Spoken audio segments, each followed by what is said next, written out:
Kia ora, good evening and welcome along to Eventfinda Stadium on Tamaki Makoto's North Shore. And it is a warm welcome to you and Casey Frank, Andrew Mulligan on hand for this Rapid League game between the Tuatara and the Southland Sharks ahead of the main Sales NBL game. And it's always fun to see the young bloods run, except when you've got Nick Barrow.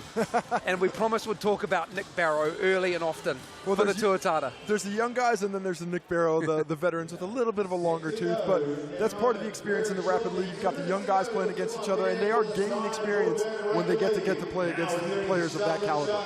That is your Sky Broadband Rapid League ladder, and you can see the Nelson Giants 5-0, and the Tuatara in 5th spot. Southland Sharks 2-2 in 6th spot.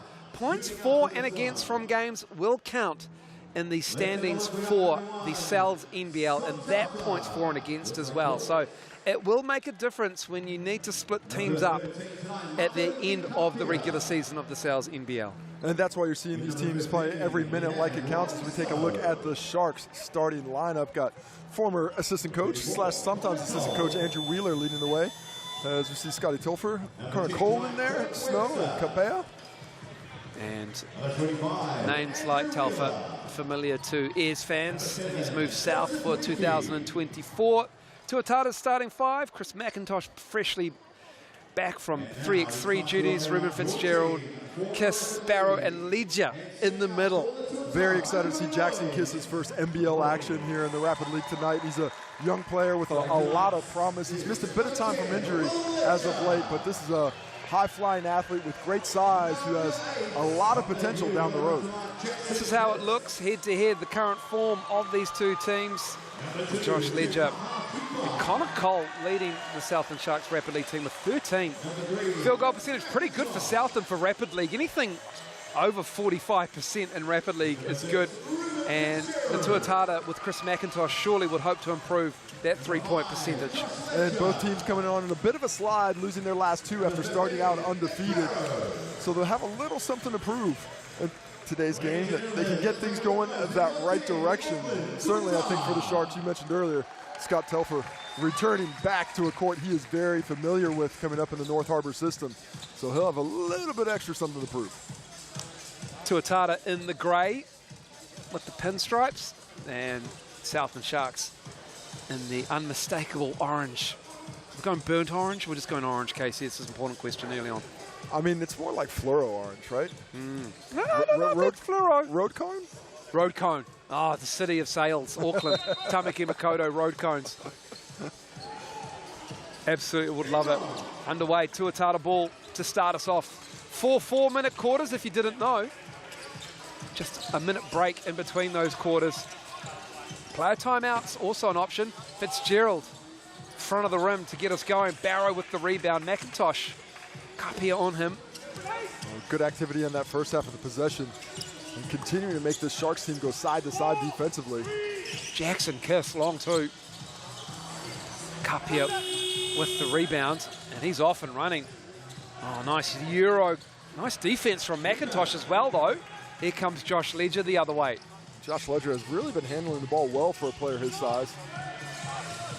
Couldn't get that finish there after driving to the hole, but I like him having in his bag the ability to bring that ball up the court and initiate offense. Here's Telfer. Kapia. Back to Scott Telfer. On the drive. Puts up the floater. And Scott Telfer will head to the Chemist Warehouse foul line for 2. Just shakes Jackson Kiss on that baseline. Too much of a straight line there. Want to try and force that ball handler. Change directions a couple times, get some kind of back and forth, and then the foul from behind. Nick Barrow's been given 1 minute of basketball here. Coming to the sideline with a smile on his face.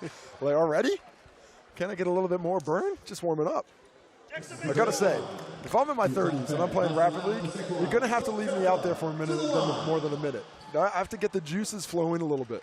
Well, I was talking to him before the game, and he was saying that if you're playing, and he's been playing good minutes off the bench, and starting when they need him to, for the Tuatara in the Sales NBL games, that's 3 hours that 30-year-old body is keeping warm. That's not easy. This is Will Legia on the drive. from Mags as well. Previously Sacred Heart High Schools in Auckland. Foul called, ball on the baseline. Contact happened before he picked it up and got into motion. So they'll try a little baseline out of bounds play here. Not a lot of activity to it, just trying to get it out apparently. 5 count will be interesting here. They get it in. Anybody want to set a screen in the Tuatara to play there? Everybody's just cutting. Nice work. Ooh. Oh, the block from Connor Colt. Excuse me. That was Riley Snow meeting them up top. Snow showing some leaping ability. Will Ledger goes up strong. But Riley Snow saying the air's too thin up here. Connor Colt. This time it's him at the other end. Nice post move. Good patient activity down there on the low block to get the finish and take this 2-point lead. McIntosh inside to Josh Ledger. Quick spin move. Riley Snow did well to recover. Stays with the Tuatara. Under 5 to shoot. That's a 3-ball. And that's missed everything. Ooh, 0.5 left on the shot clock. It stays with the Tuatara. So the Tuatara are going to have to try and get a tip here with 0.5 left. I'm putting Josh Ledger right underneath the hoop. I'm putting Nick Barrow right underneath the hoop and just trying to throw it up. You can't really run anything else. Let's see if they get to it. Barrow, catch and shoot, gets his own rebound. Don't know if that's a quick catch and shoot. Well done by Barrow. Does he get the bucket? No, but he's still working. No, still working. Come on, put it up and in. We got a bucket.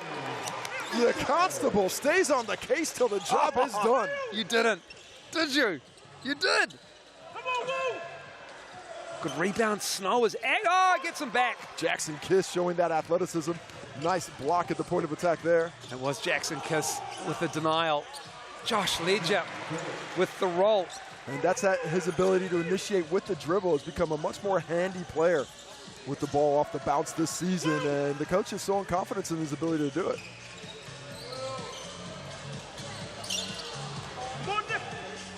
Cole's 3 is long. Strong and box. it will be Tuatara ball. Strong box out on the weak side there. Nick Barrow on Riley Snow.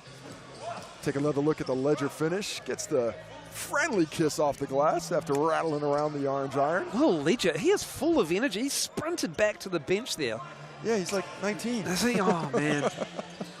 That would feel so good to have that energy again. 19, Friday night, playing some hoops. Can't get better than this, as Jackson Kiss turns it over.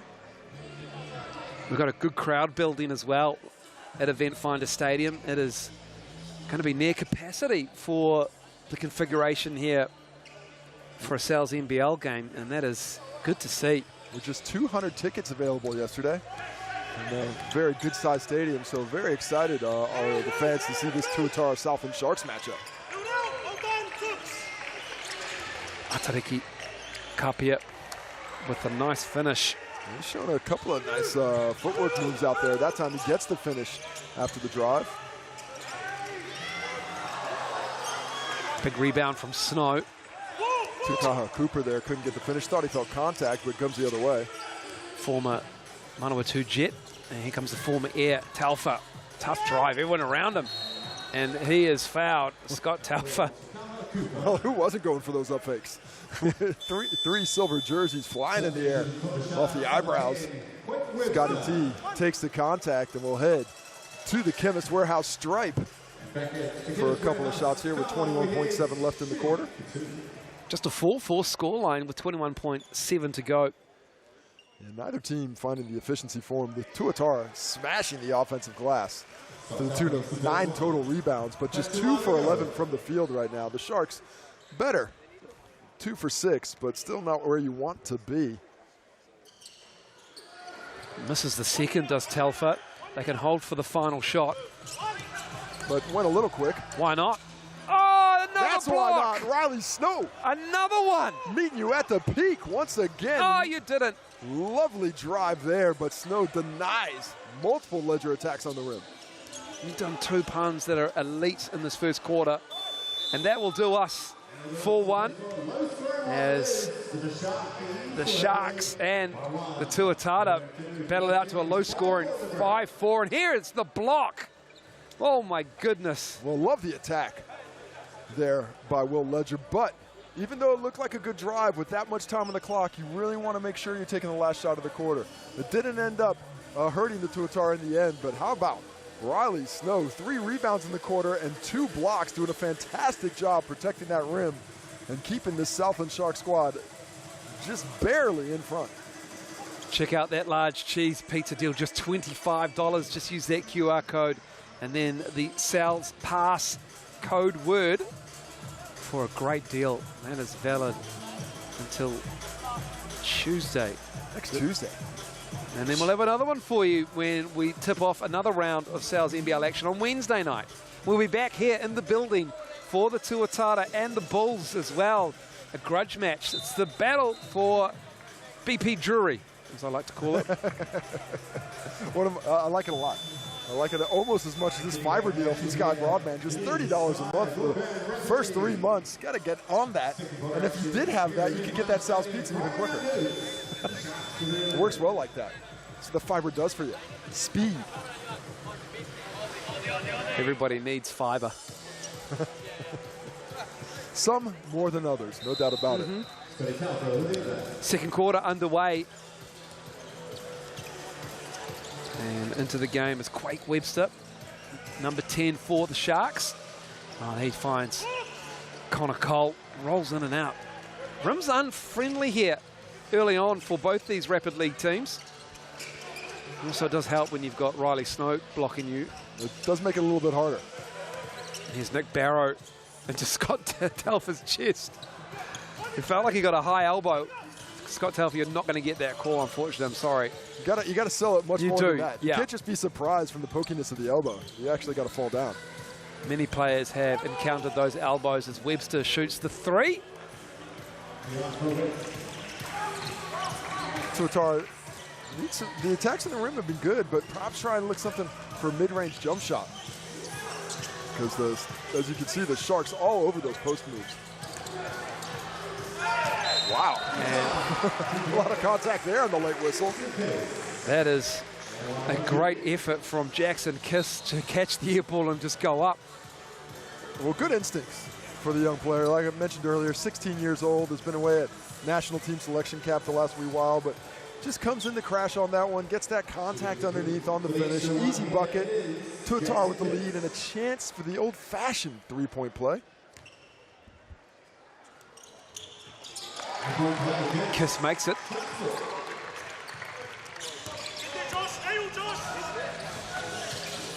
Two-point Tuatara lead.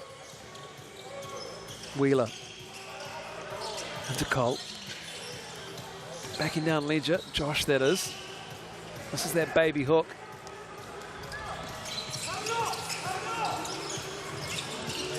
Baseline drive. Turnover. Nice drive. Just in the right thought process, trying to hook up Barrow in the middle there. Just couldn't get the pass through. Connor Cole in rhythm. And we have our first 3 of the game. Connor Cole inside, outside. How you like it? I can give it to you both ways with the tray that time. Can the Tuatara answer? Almost banked it in. To Tukaha Cooper. Ball not doing quite enough work for the Tuatara right now. They're really focused on individual skill trying to get those finishes as Barrow gets away with some contact on the Cole drive. Ledger gives it to Kiss. And Kiss will go back to the Chemist Warehouse line. As Chris McIntosh and Ruben Fitzgerald are about to check back in the game. And so Scott Telfer and Joe Rifi with an all-time rat's tail. It is elite. It has been frosted. That one. That is, I think that's pre-lockdown. That's definitely pre-lockdown. And definitely the first one. He's been putting in some effort into that one. Just as Josh Ledger on that previous play, creating that opportunity with his full court dribbling there, taking that point guard position in the break as we take another look at the Ratty. That is glorious. You don't even see the whole thing. What is he? Is he a Padawan? Could be, actually. That's a good shout. Misses the second, but the rebound is with the Tuatara. Ledger on the glass. Jackson Kiss operating up high. He's long and springy, but just the finish isn't there. And that'll come with experience, no doubt. Yeah, got to the spot. Good shot. Nothing wrong with the selection of shots right now for the Tuatara, but the percentage is not where they want them to be. So will the defense on that one. He's called for the foul at the other end. Cooper and Barrow into the game. Kiss and Ledger will step out.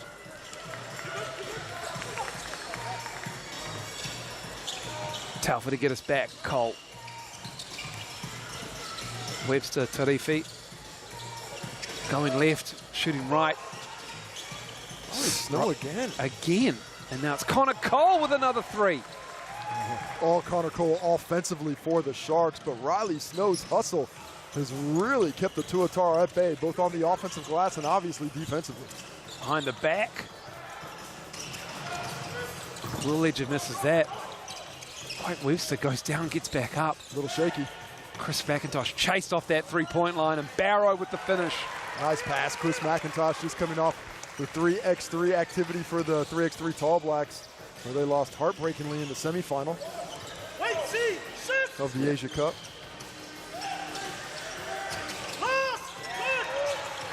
Defense by Cooper. Oh, Riley Snow, he gets the finish. Activity. Riley Snow, good to see you.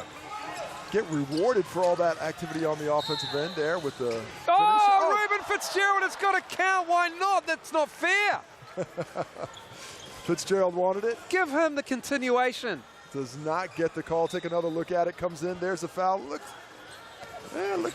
Don't know when the whistle's blown. Come on. Let's make it fun. What are we doing here? It's Friday night. Entertainment. People are paying their subs for this. Oh, and here. And then Sonny Tuaputa is correct, because it is 3 team fouls on the Sharks. That's coaching, people. Well, at least somebody felt that one, because you and I certainly did not. No, of course not. No, don't expect me to do that. Probably shouldn't expect me to do that. And there can be some confusion. There's a lot going on that third foul that still hasn't popped up on your screen yet on here, because there's just 2 on the board. But that third foul in Rapid League, and there it is now. That's when you start shooting in the bonus.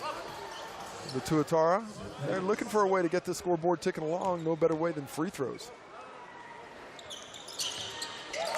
Ruben Fitzgerald gets both from the Chemist Warehouse line and closes the lead to 1.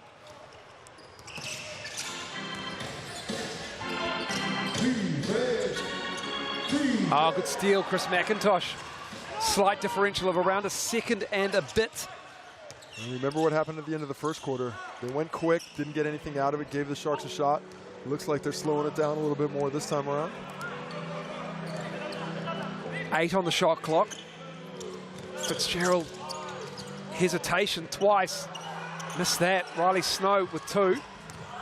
Rifi, was it touched? And that will be it at halftime. It's a tight one here. Sharks leading by 1. Well, missed opportunity for the Sharks there to call player timeout with 4 seconds on the clock. Get a good look at it. Instead, they'll be satisfied coming in with a 1-point lead after a poor first shooting quarter. It's their defense has really been doing it for them, holding the Tuatara to 4 for 19 from the field as we take a look at your Chemist Warehouse stats here at halftime. Taking a look at the points, Connor Cole leading the way. Big in the post, big from deep. Riley Snow backing him up. Barrow Kiss leading the way there. But it's all about the rebounds for the Tuatara. They've got 19 of them as a team. 6 for Ledger, 5 for Barrow, but 6 for Snow as well. They're really stuffing the stats. Not a ton of assists out there. That's mostly because these guys can't shoot right now. Not a ton of field goals. Some great blocks, though. Riley Snow meeting people rim high. And this 2-minute halftime break. The stats brought to you by the Chemist Warehouse, official stats partner of the Sal's NBL. And this is a good warm-up for some of the rotation guys across the Motu and the Rapid League, the Sky Broadband Rapid League. Just maintaining those energy levels, giving those spot minutes. Or maybe an unfortunate injury, and just having the ability to have game pace on these rims in the venue, get going early. It certainly is an opportunity for the young fellows and get them used to everything, should they get called on later. Chance for Nick Barrow to be really nice and lathered up by the time the game starts. But chance for the Tuatara to continue trying to attack this glass, but they need to capitalize on the offensive glass in particular. They've got 8-second chances to just 7-second chance points. So they need to find a way to get a few more of those caroms back up and into the iron. Just has not been going their way in the first half. And for what we've seen in the last few games, a relatively low-scoring game here in the Rapid League. Certainly has been. It was 5-4 at quarter time. 13-12 to the Sharks at halftime. And we're about to get underway in the third quarter.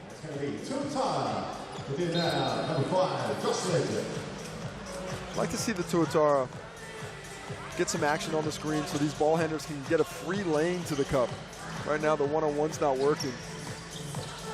Kiss. McIntosh might have been meant for Barrow.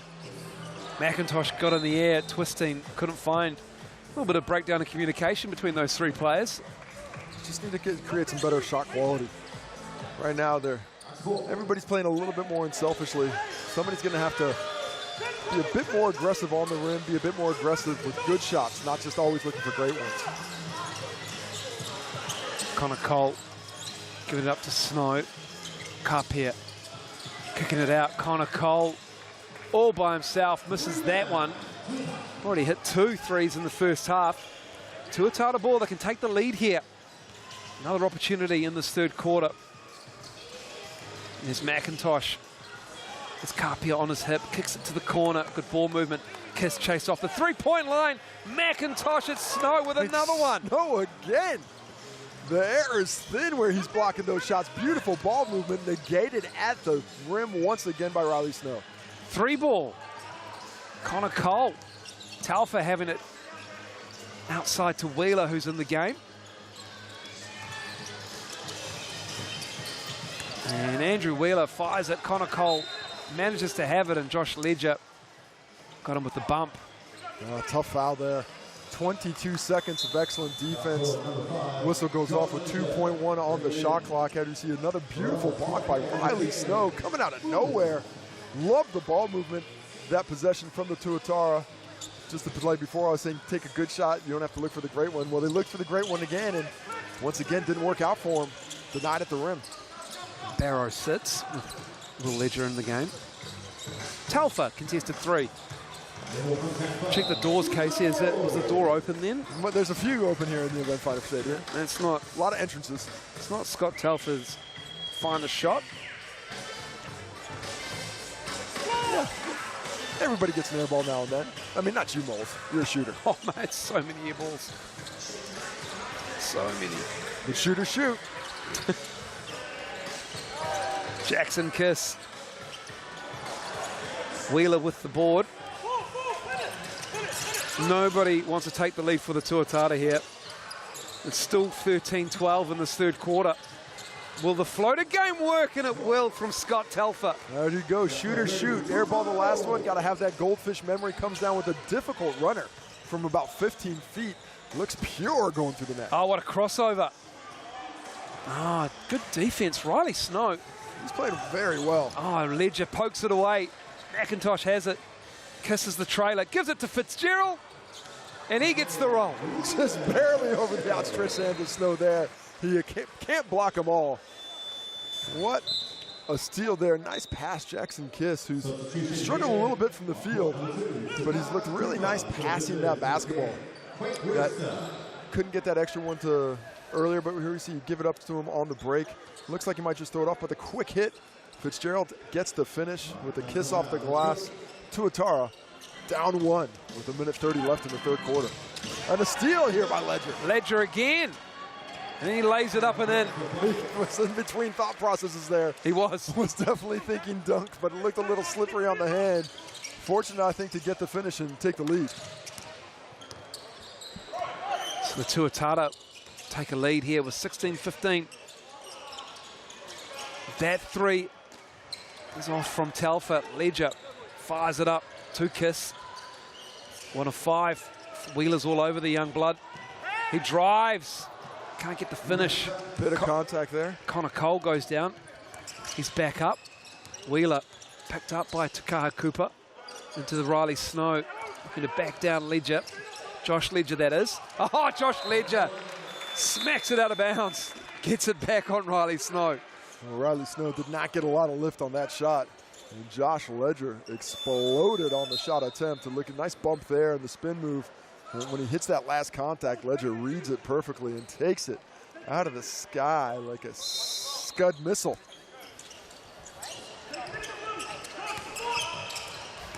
Carpia.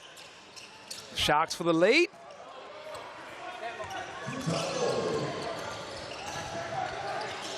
Inside to Barrow. And Barrow gets the and one.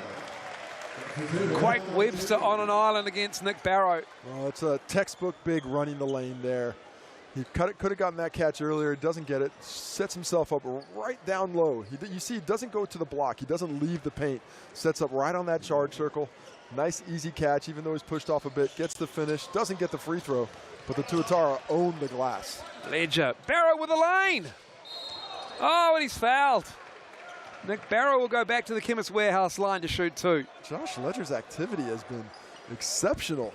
7 rebounds, or that's the 8th there. The second offensive rebound, he's got an assist, he's got a steal, he's got a block.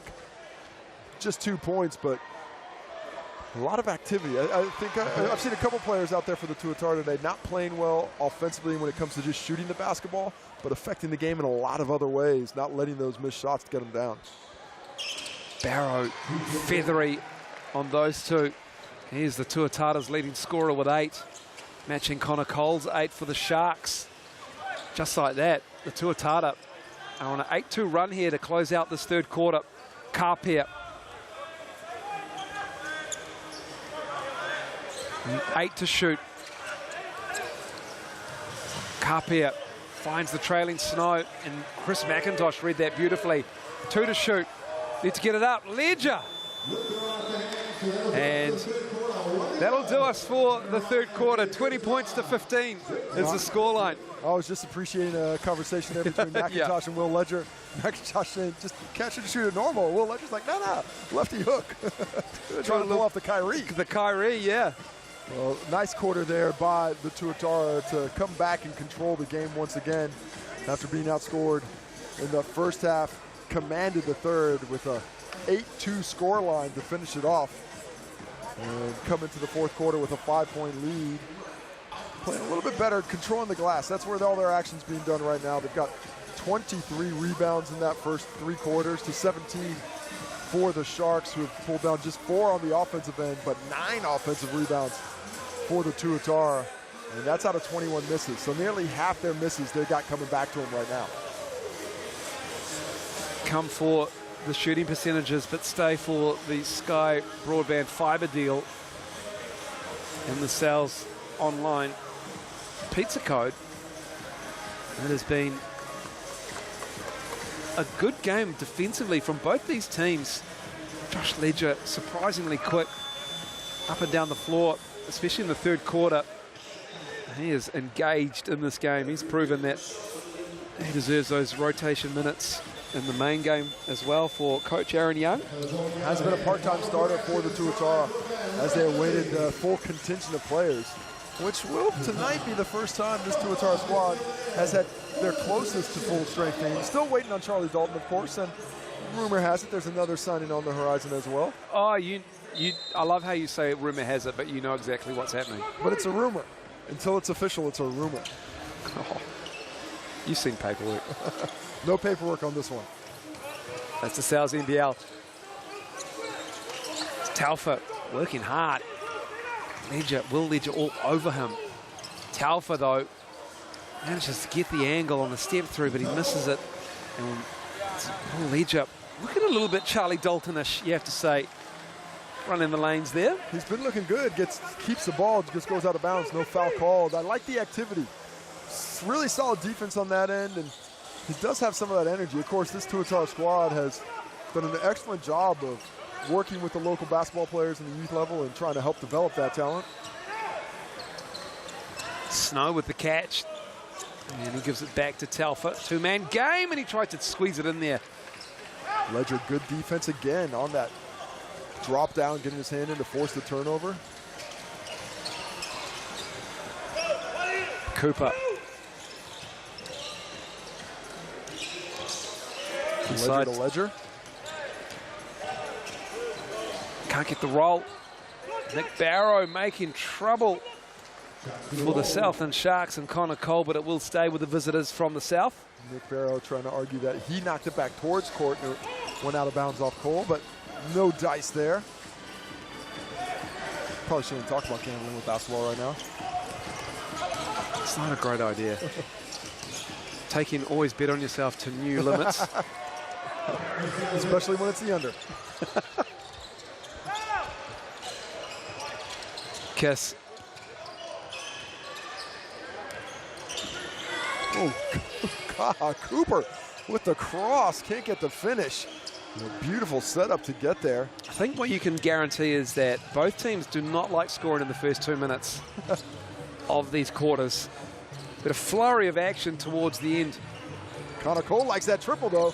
And Southland Sharks need a bucket here, and they get it through Connor Cole.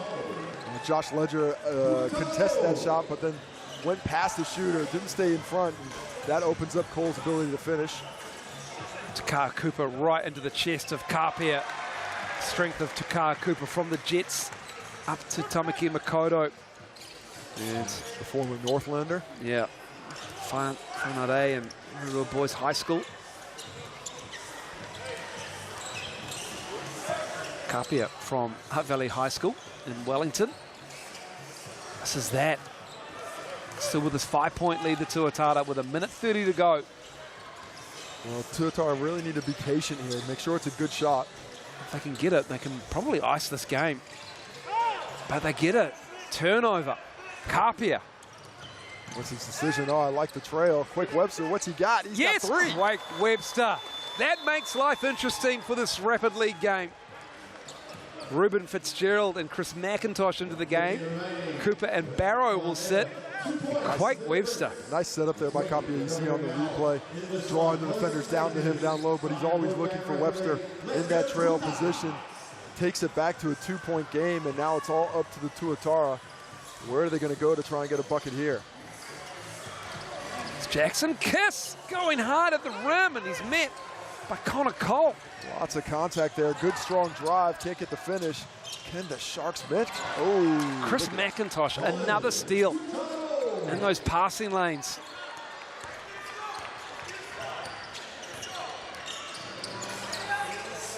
Tuatara with another opportunity here. They can just get a good seal, and it's through Josh Ledger. And he'll go to the Chemist Warehouse line to shoot 2. I mean, a lot of great looks in this game. A lot of great looks. These shots are all pretty good shots. They're just really struggling to find the net right now. But you love the activity, you love the work rate from both squads. As we're seeing some defensive subs here for this final possession. The youngsters, Kiss and Ledger, checking out of the ball game for Barrow and Cooper. A lot of rebounds in this game. A lot of rebounds. 22 of them for the Sharks. More rebounds than they have points for either team. 25 for the Tuatara. That's a good amount. The Tuatara 0 for 7 from deep. Yes. Correct. Not ideal. It makes life a little bit more difficult for the Sharks. Just under 40 seconds to go in the Sky Broadband Rapid League game.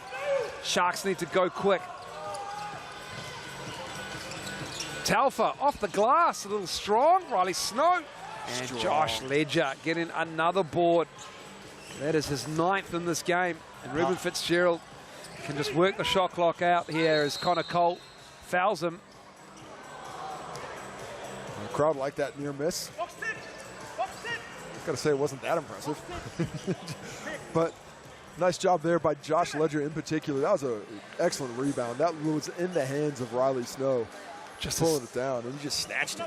Just a second team foul in this quarter. Talfa gambled. And then now we've got a Quake Webster foul and Ruben Fitzgerald again looking for the continuation. Not going to get it. He's just milking the crowd now. I appreciate it though. I mean, he hit a glorious one in the first half. It wasn't given. If you don't make it, you never know. Exactly. If it's not up on the rim, you don't give it a chance at all. And these free throws here would put it pretty much out of reach if you can hit both. Nothing but net. Be interesting to see if the Sharks call a player timeout right here to save time and get the ball up in the front court so they give themselves more of a chance, or probably would be the wiser of the plays if they get the rebound, but they do not. Nick Barrow. Another rebound for Nick Barrow, his 7th. And a foul to Webster there will send McIntosh to the line, and that will be just about all she wrote. Now, in particular, if Chris McIntosh is able to make both, even with a couple of misses, not that much time left to stage a miracle. But the door is open. Slightly ajar. McIntosh missing the first.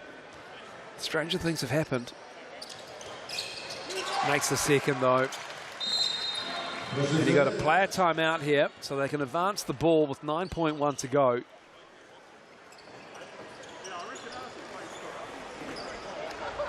Quick three, go for a steal. You never know. You never know. You never know. You never know. Could be a 3 and an N1. Could be a 3 and an N1. Could be Larry Johnson. Could be for the Knicks. Could be a 3 N1, 2 technicals, tied up right away. Yeah, unsportsmanlike. That one's less likely of the scenario. Of course. But it's a possibility. The probability is low with Wheeler to inbounds the ball. Inbound the ball, I should say. Connor Cole, why not? On the run. Front of the rim. And Takar Cooper calls a player timeout. Should be about another 1.5 seconds on the clock there. There, they are going to put 3 seconds on the clock. And if you're wondering why the Tuatara are doing this, it's because, as we mentioned at the start of this one, that's right, every bucket counts. So these points will go into the points percentage, which is the first tiebreaker after wins and losses. We are all about buckets here at the Sky Broadband Rapid League game. It's the reason why we call these games. Well, it's also my job. It's correct. It's also my job as well, Casey. Barrow, get a bucket. Get a roll. That's us. Sky Broadband Rapid League is done and dusted. The Tuatara managed to grind out a win here. And it was all done in that third quarter where they held the Sharks to 2 points. And they get the 26-20 lead, win over the Southland Sharks. The Tuatara in grey. Victors here on the North Shore Event Centre, previously known Nick Barrow, leading scorer. And Josh Ledger backing him up. Connor Cole, the only double-figure scorer in the game, and about the only player on the Sharks to hit more than 1 bucket. Onto the rebounds. Closely contested affair between both teams, but in the end, it's the Tuatara on top of that. Ledger nearly grabbing 10 of them. The assist picked up a little bit in that second half. Will Ledger leading the Ledger there. Matariki Kapea for the Sharks. Jackson Kiss with 2 blocks, and Riley Snow finishes with 3 on the other side. And what was a very tightly contested defensive battle before these two squads today. It certainly was. It wasn't the highest shooting percentage game, 24% for the Tuatara to 26% for the Sharks. But we will be back shortly here at Eventfinda Stadium as we prepare for the Sal's NBL game between the Tuatara and the Sharks. Until then, enjoy these highlights from Sal's NBL season 2023.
Tuatara would also like to thank the following amazing community partners: AFA Home Improvement and Landscaping, Wucha Tea, Harcourts Cooper & Co, Makina New Zealand, BCITO, Bartica, Go Media, Hoop 33, Is a Better Way Foundation, Tasman Holiday Parks, Southern Made Donuts, and Sky Sports, the home of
Just a reminder, folks, to double check your tickets as we are sold out tonight. We've got gold passes behind the benches here, and GA is both the stands, big stands there. So double check if you're in the right spots. You can get anywhere you want to be in the GA section. The gold section behind where I am here is allocated seating.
Down to tip off here at Eventfinda Stadium.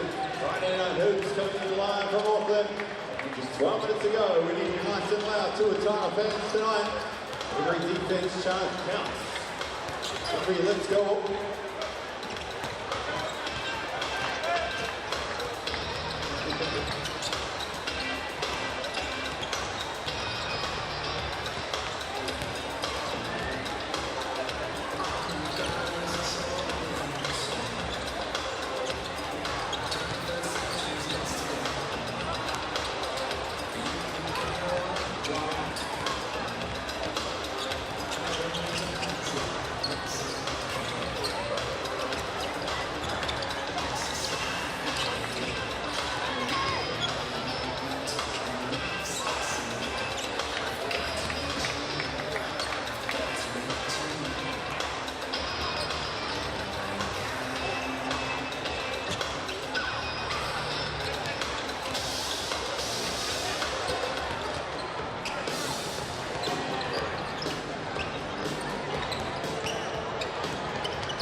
Here we go. Who are we supporting tonight? Southland Sharks fans. I see one here. We've got a couple up top. Make some noise. Next up, we've got our team. Let's hear it for the Auckland Tuatara. Team selection, please, for team announcements.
Basketball is a movie, and every game is a blockbuster.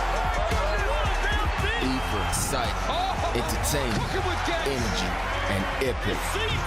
Cells NBL 2024 is rated E.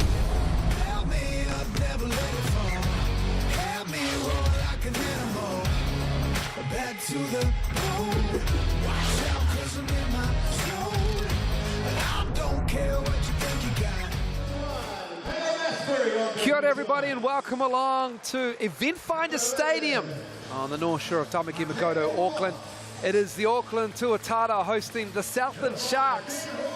And what is a sellout here on a Friday night in Auckland.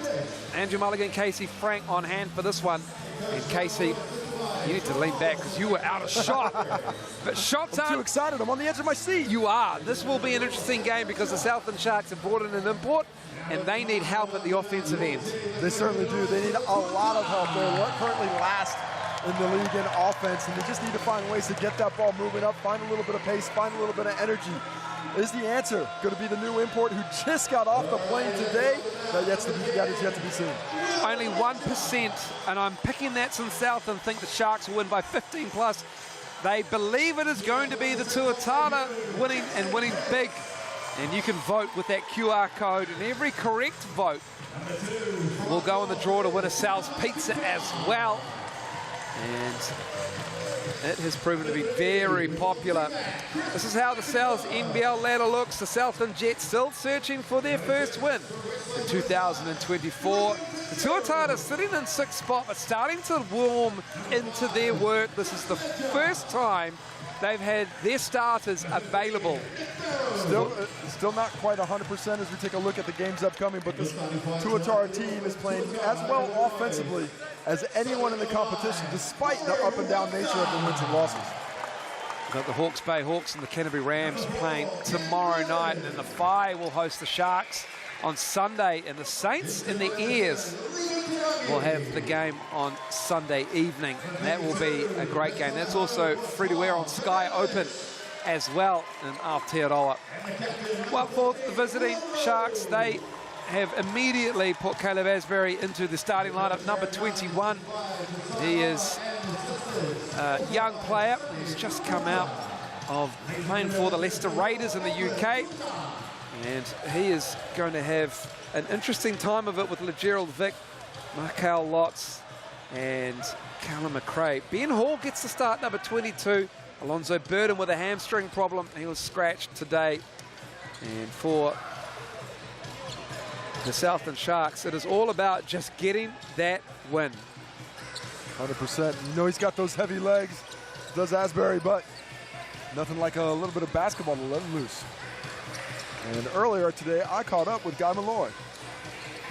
Well, Coach, coming into Auckland today against an informed Tuatara squad, what do you hope to try and contain on a team that's playing really good offensive basketball right now? No, I think it's a great challenge. I mean, they're a great team, experienced, scorers all over the floor, so clearly it's not the start to the season that we'd want to have, but I think it's exciting today to play this game against this team and see if we can improve.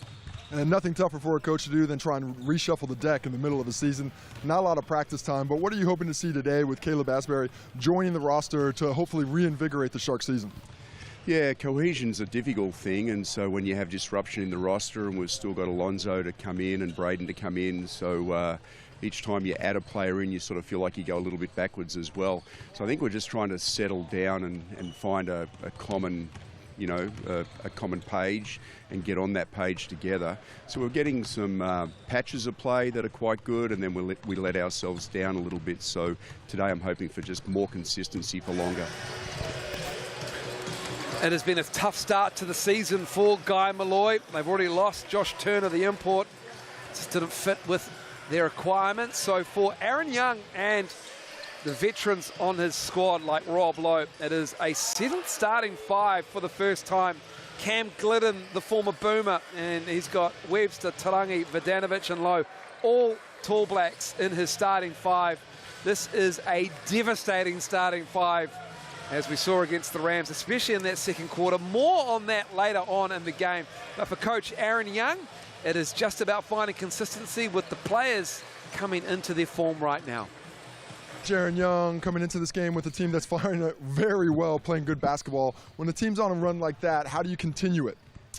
Yeah, I think it's how we start. We've established ourselves as a pretty inconsistent team up to this point, but I think if we hit the first 3 to 4 minutes, especially with that group that hasn't played a lot of basketball together, I'm kind of looking forward to obviously having Cam back and the group that we put together playing those initial minutes. So that part of it's exciting, but we got to deliver and step up when it matters.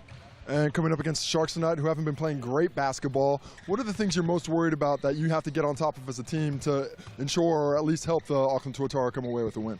Yeah, like the unknown with a new import, the guys that have played different roles throughout their careers. You can't underestimate them in different moments. And Vic has established himself as a high-level scorer. He's got the ultra green light. McRae's a big body, so we just got to pay every team with the right amount of respect and play the way that we want to play and see what happens. Coach Aaron Young, of course, having a stint in the Australian NBL with the Perth Wildcats as well. And as you can see, offensively, the Tuatara in the top half of the league, 90.2 points average, KC, on the Chemist Warehouse stats. The Southland Sharks, though, just 76. It's going to take some work. It's going to take some work for the Sharks. The Tuatara don't try an offensive rebound. The Sharks do. That's why that's close. Let's see what Ruben Tarangi and LeGerald Vic do. LeGerald Vic's going to have a big game to try and get the Sharks anywhere close to this one. The Sharks also, if you're into your advanced stats, effective field goal percentage, they are tied for last at 46%. True shooting percentage, last at 49%. Offense is what they need. And for the Tuatara, it is just building on after a couple of early setbacks in the season. They are sitting at 3-2. And Cam Glidden is back in the starting five for Aaron Young. And Cam Glidden spoke to Casey pre-game as well. Well, Cam, coming off a game in which the Auckland Tuatara were playing white hot, you're coming back into this lineup now, you're shooting yourself. How do you fit back into a team that obviously needs you but has so much going for it right now, is on such a roll? Yeah, it makes it easy, like the performance we put together against the Rams was great. No pressure on me to come in, just do my job, play defense, keep the boys organised. I think one thing we lacked over the weekend was a bit of composure at certain times, so make sure we're getting the huddles done and just bringing that leadership forward. But I think the boys took care of business, and no pressure on the basketball front for me. From the Sharks side of things, they've brought in a new import, Caleb Asbury. This is a player that you don't know of, a team that hasn't been playing well. How do you prepare for a team that's probably got a chip on its shoulder, wants to get that win, but isn't playing great basketball, at least what you've seen on tape? Yeah, they haven't won yet, but that makes them dangerous. They'll be desperate coming into our building, and a new import, a bit of like anticipation for him coming in as well. I think they'll be a dangerous team, and we've had a couple of games where we start off quite slowly, so I think Aaron's big message would be to start off, you know, locked in and don't give him a sniff at it early. Getting ready for this one, just seconds away from the Tuatara in their navy against the familiar orange of the Southland Sharks. And you can get your votes in as to who will win the game and what the margin will be with that QR code there. Every correct answer will go on the draw for a Sal's Pizza as well. Where are you leaning, Bowles? Where do you think this is going? I got to say, I'm with the majority of fans. I think it's going to be Tuatara by 15 or more. And I'm thinking that the Tuatara will win, but not by 15. Well, it's going to be interesting. A new team for the Sharks. Let's see if Asbury comes in and gets this team motivated, gives this team a little bit of pop that they've been sorely missing. It's been a struggle to start the year, but as the Nelson Giants have recently proved, it does not take much to turn things around and find your winning ways. It will be lots and low to get us underway.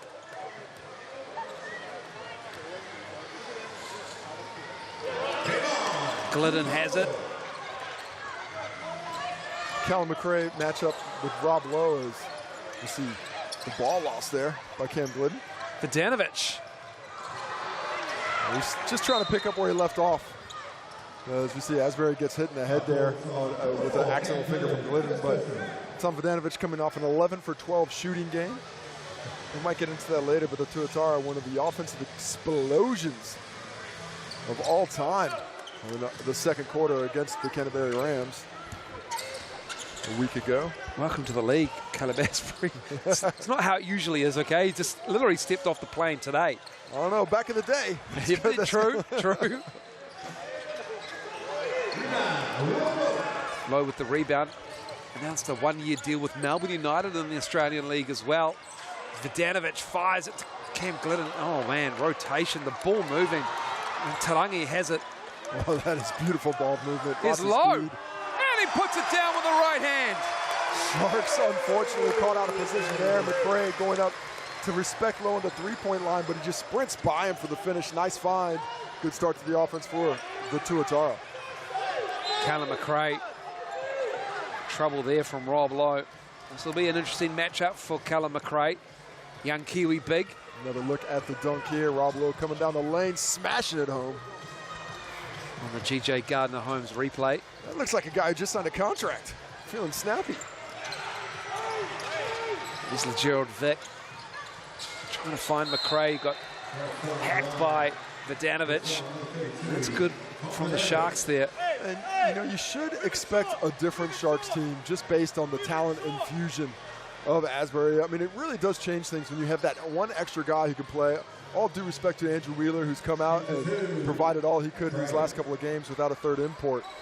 But when you get a third guy out there with that kind of speed and athleticism that Asbury can contribute to the squad, it gives that starting five just a little bit more pop, a little bit more confidence, a little bit of a pep in their step. Well, Colin McRae averaging a double-double, 11 and 10. This is the second. He is going to have his hands full with Rob Lowe, who is busy at both ends. Vidanovic gets free underneath. A beautiful cross screen there. See Webb opening it up for Tommy V, who posts up well on the feed by Ruben Tarangi. Right on point. Into the post. McRae putting the moves on Lowe. And Rob Lowe did all he could, but Callum McRae, the nice finish there. Such a soft touch. He can finish with either hand. He's got just pillows for hands when he's putting that ball up the rim. Webster from the Glidden feed. Asbury kicks it into the corner. That's Gerald Vick. And that's a shot he'll be very pleased to have. Coming off a massive 30-plus point game, has been playing very well as of late on the offensive end. Vidanovic, the ball moving. Tarangi in the corner. Left that short. They're getting the looks, the Tuatara. Just not dropping early. Coming up on 2.5 gone in this first quarter. And then stagnant for the Sharks as Corey Webster uses the separation there. Completely reads that. Then shields Latrell Vick off with his body very well to get that finish in transition. Tuatara doubling up the Sharks. Lots. That three is off. Glidden. Markel Lotz has not come in shooting the ball very well from deep. He's missed quite a few of them. Yeah, Markel Lotz, just 22% from deep so far in the Sharks' career, which is only a handful of games. Asbury, his first game, gets it back after the air ball, fires it out into centre court, does well to save it.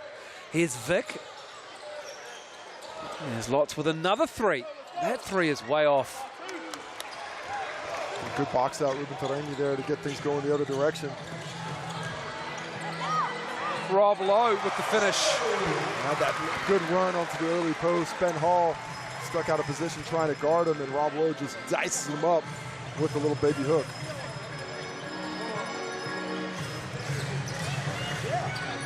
Lotz on the drive. That's better, Markel Lotz. He's a powerful player. He's got a great frame and shows he's got the strength to finish on the interior with that one there.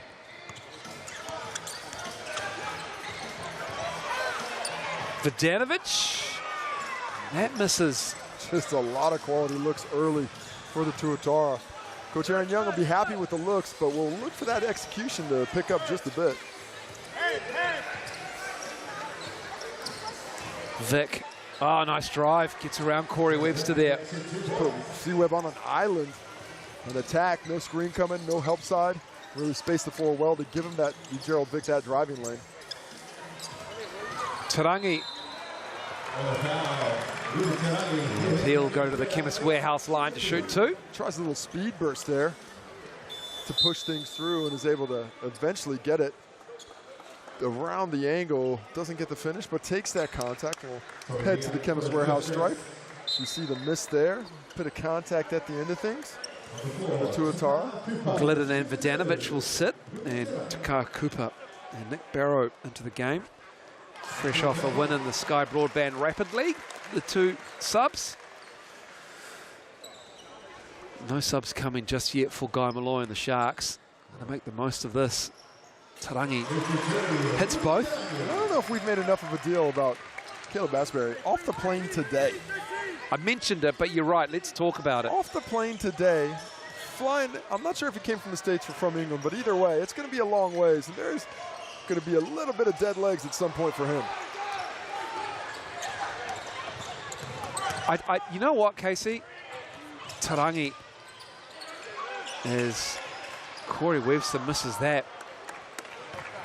You're lucky it was today and he didn't come like 2 days ago when he had to make the flight from Invercargill to Auckland as well.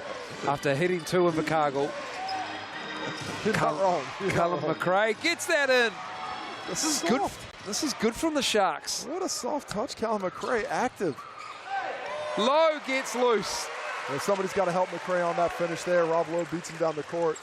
One of those other Sharks has to get over early in that switch to help out the big fella in transition D. Trans D a problem for the Sharks. I'll tell you what, Gerald Vick's a problem for the Tuatara at the moment. He can fill it up, no doubt about it. 4 points on 2 for 4 shooting. Inside, it's Barrow. Nick Barrow looking like a larger one in the key. The Constable taking him down low and reading him his rights for 2. Asbury misses that.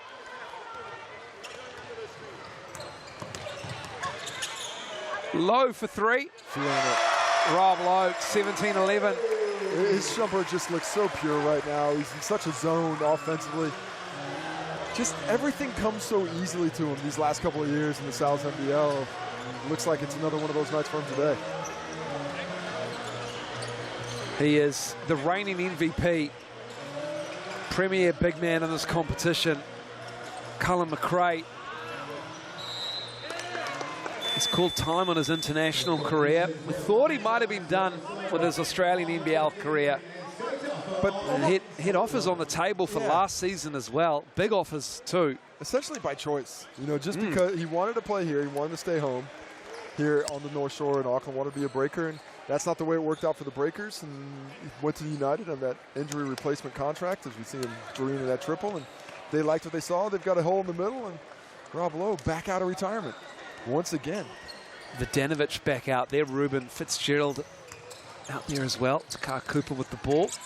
Taufa, Kapia, and Riley Snow for the Sharks. Into Vidanovic. Vidanovic, rather. He gets the roll with the N1. Well, he's doing an excellent job of diving in from that weak side wing and posting up. Had that physical advantage there against Scott Telfer in the paint. You just see him, he just sheds him. Telfer thought he has him covered in the quick post up. Tom Vidanovic is just such a skilled player. You know, he's not the biggest guy on the court, but he can play the four because of his strength, but a lot of quickness, very athletic, and certainly strokes that ball from deep. He's an ox. He's a unit. Vic has it ripped away by Fitzgerald. Up ahead to Vidanovic with the left and in. Never quite got past the half court, but why do you need to when it comes back quickly the other way? And very early, Tuatara up 10 on the Sharks. Sharks need to get some good offense, get that ball through hands. They have to stop just attacking one-on-one. Need the screens and the ball to create some open looks for them. Kapia, excuse me, rather, it's Ben Hall. Apologies. And Riley Snow, watch him around the rim. He had some great blocks in the Sky Broadband Rapid League. Missed the angle there, was obscured by Aaron Young, but it will be a turnover to the Tuatara. Looked like a little bit of a push there on Scott Telfer, or sorry, on Ben Hall, trying to seal off Cam Glidden from getting that lane, but Cam Glidden was basically just trying to cut straight through the body. Tried to sell that call. We've got a timeout early. Take another look at it. You see that shove there by Ben Hall. No real chance at that point for Cam Glidden to get the ball, so trying to sell it. Doesn't go his way, but despite a few misses early, the Tuatara looking well in control of things offensively. 9 for 16 from the field right now. Tuatara only 1 for 8 from deep. Haven't missed a shot from two. 8 for 8 from the field inside the arc. Not bad offensively from the Sharks. 5 for 8 from the field inside the arc, but 0 for 6 from 3. So I make that 0 for 7 from 3 here in the first 7.5 minutes of the first quarter. Well, it wasn't a particularly pretty three-point shooting display in the Sky Broadband Rapid League. Both teams were just 3 of 20, and those 3 threes were from the Sharks. So the Tuatara, Cinderella's put the slipper on the other foot today. They are devastating from 3. Historically and in the season, they are second in three-point percentage, 37%, just a shade over on average. That is good for second. But at the moment, in our third in field goal percentage, it's just not dropping so far. Well, they're an excellent offensive team. This, especially this starting 5, I think a lot of familiarity with each other, obviously, with the Kiwis, who have all played with each other either here in the NBL, across the Australian NBL, or with the Tall Blacks. And Cam Glidden, you know, he's a pick-and-plug player. You can fit him into any offense anywhere with the way he strokes the basketball and his cerebralness defensively. Shot missed, rebound from Lowe, who's back in the game. With a three-point rate, the Sharks are in the second half, the bottom half of the league. And it's Corey Webster. He doesn't mind a jump shot off a screen, and he misses that one. Under 2 to go here in the first quarter.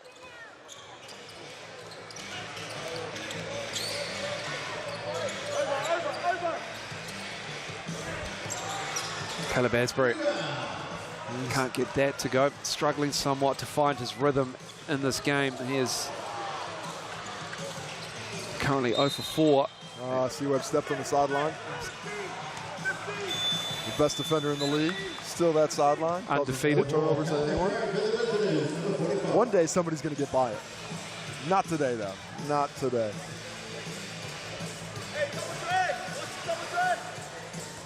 Averaging 76 points, the Sharks on the season so far. They are looking for their first win. They are 0 and 4.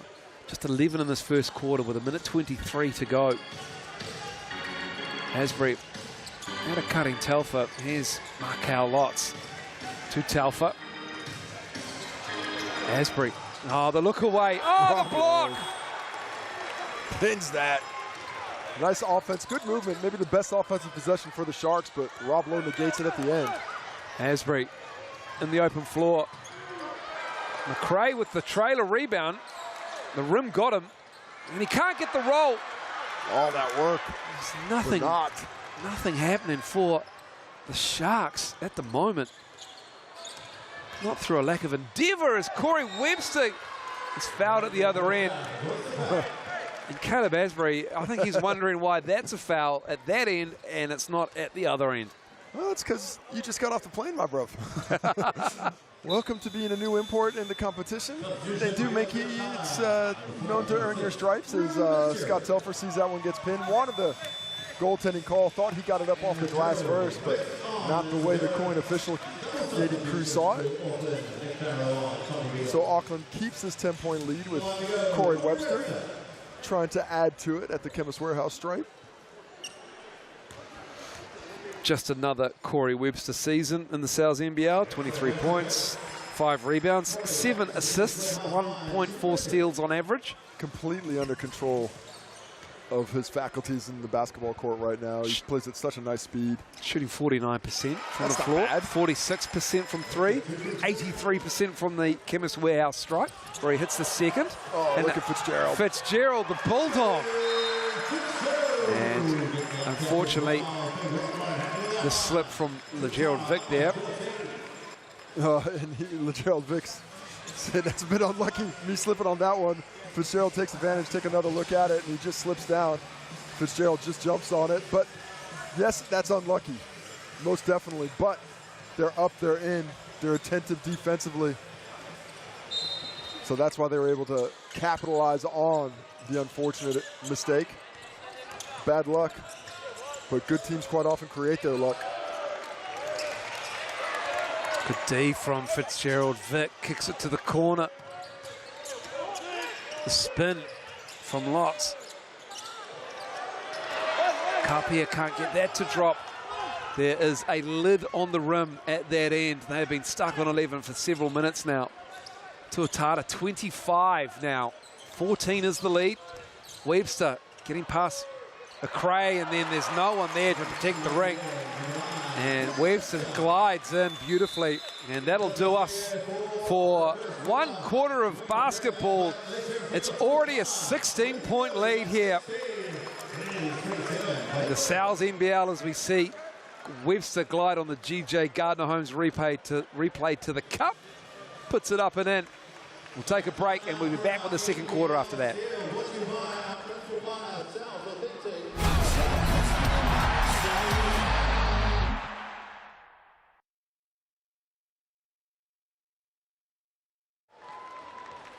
Their chance right now to score some vouchers thanks to Sal's. Who we got here? Casey or Georgia? Got Georgia here in the green. That means we're a Bulls fan here. Is on this side. Right, we're going to start them off. Are we ready? We're going to count down, folks. Let's go. 10, 9, 8, 7.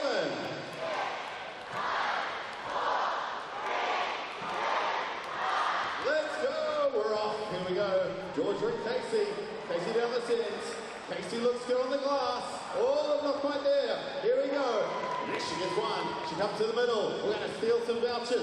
We'll count in. There is one. Where are my vouchers? We're going to get them. All right, and next one here. Georgia's going well. We've got 30 seconds.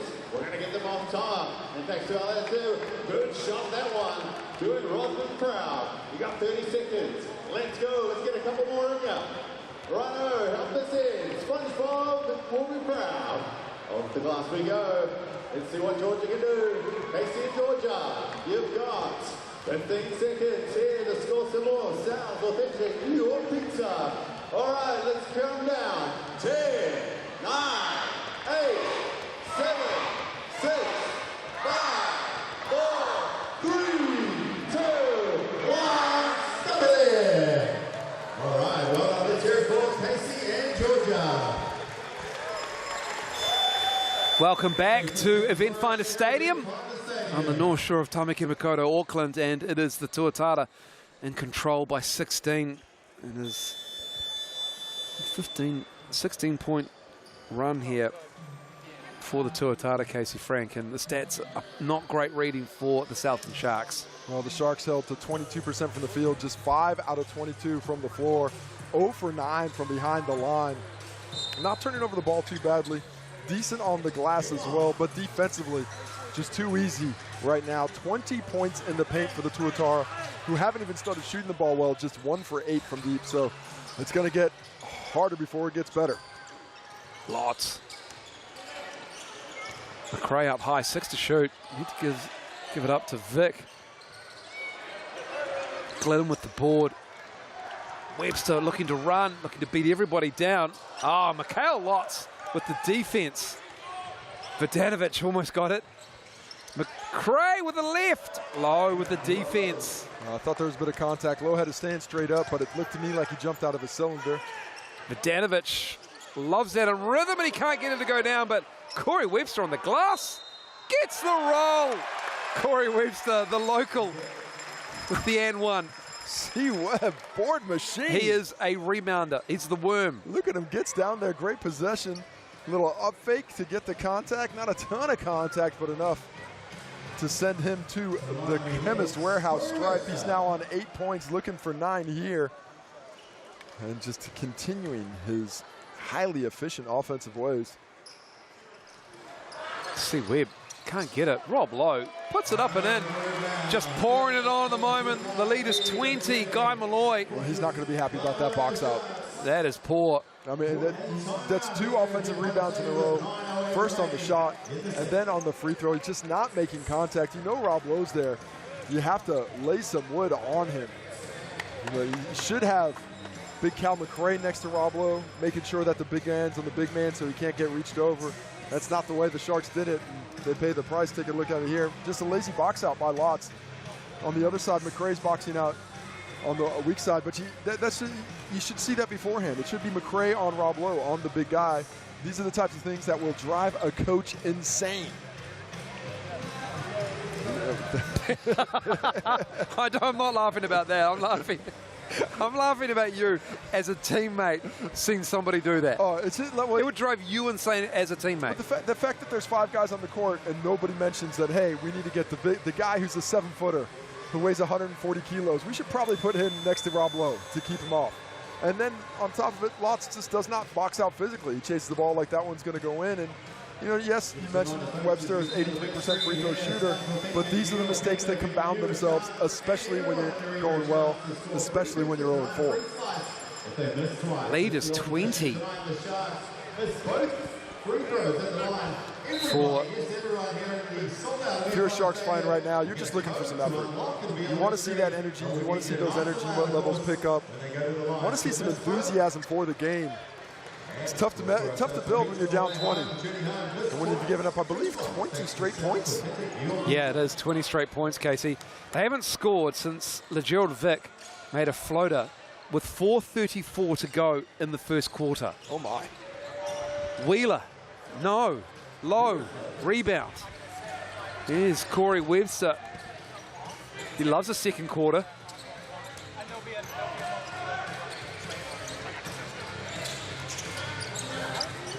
Tarangi underneath, he's fouled. And he'll go to the Chemist Warehouse line to shoot 2. I mean, look where all these touches are for the Tuatara, just in the paint, wherever they want to go, really. A week ago, we saw them catch fire from the perimeter about to be on the arc, but now just really attacking the teeth of what's a reasonably toothless Sharks defense right now. Well, I'm glad to report that the lineup on the foul lane it's been McRae with Lowe and Lotz with Vidanovic, as you can see on your screen. It's the simple things. And it's we'll have a lane violation here, I imagine. One can only hope. The miss. The rebound is collected by the Sharks. Gerald Vick with the ball. Lotz gets a clean look. And that was wide left. It started and wide right at the end. It is cold in the gym for the Sharks right now.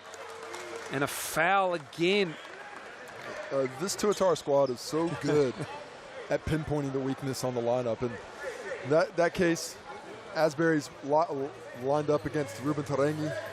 That is a big discrepancy size-wise. And Tuatara recognized that immediately. Ruben Tarangi straight to the post. Doesn't get to the free throw line, but does get the whistle. Another possession for the Tuatara. Low set shot. Why not? Well, McRae's worried about his quickness. Have to be worried about that jump shot too. Vic looking for the big. McRae with the position facing up. You look to back low down, looks for cutters, looks for movement, sees a double, kicks it out, and Ruben Tarangi reads it perfectly. There's just not enough movement. When McRae goes in, you got to cut with him. Great look. Finds Glidden. Vitanovic chased off the three-point line. Low bats the rebound out. Didn't hit the rim, so no reset on the shot clock, just 5 left. 4 to shoot for Webster. Gets to the cup. He can't get that to finish. Vic Talot. And good defense as Asbury. Yes, he finally makes a shot. Huzzah. He's 1 for 7, but that will feel good. That's about 7.5 minutes of game time there without a bucket. As Rob Lowe shows how easy it can be. That is welcome relief for the Sharks, but just at the other end, Trans D a problem. Asbury's feeling it. Heat check time. 19 is the lead. Rob Lowe running, great pass. This Tuatara team, just the experience with the 5 on the floor.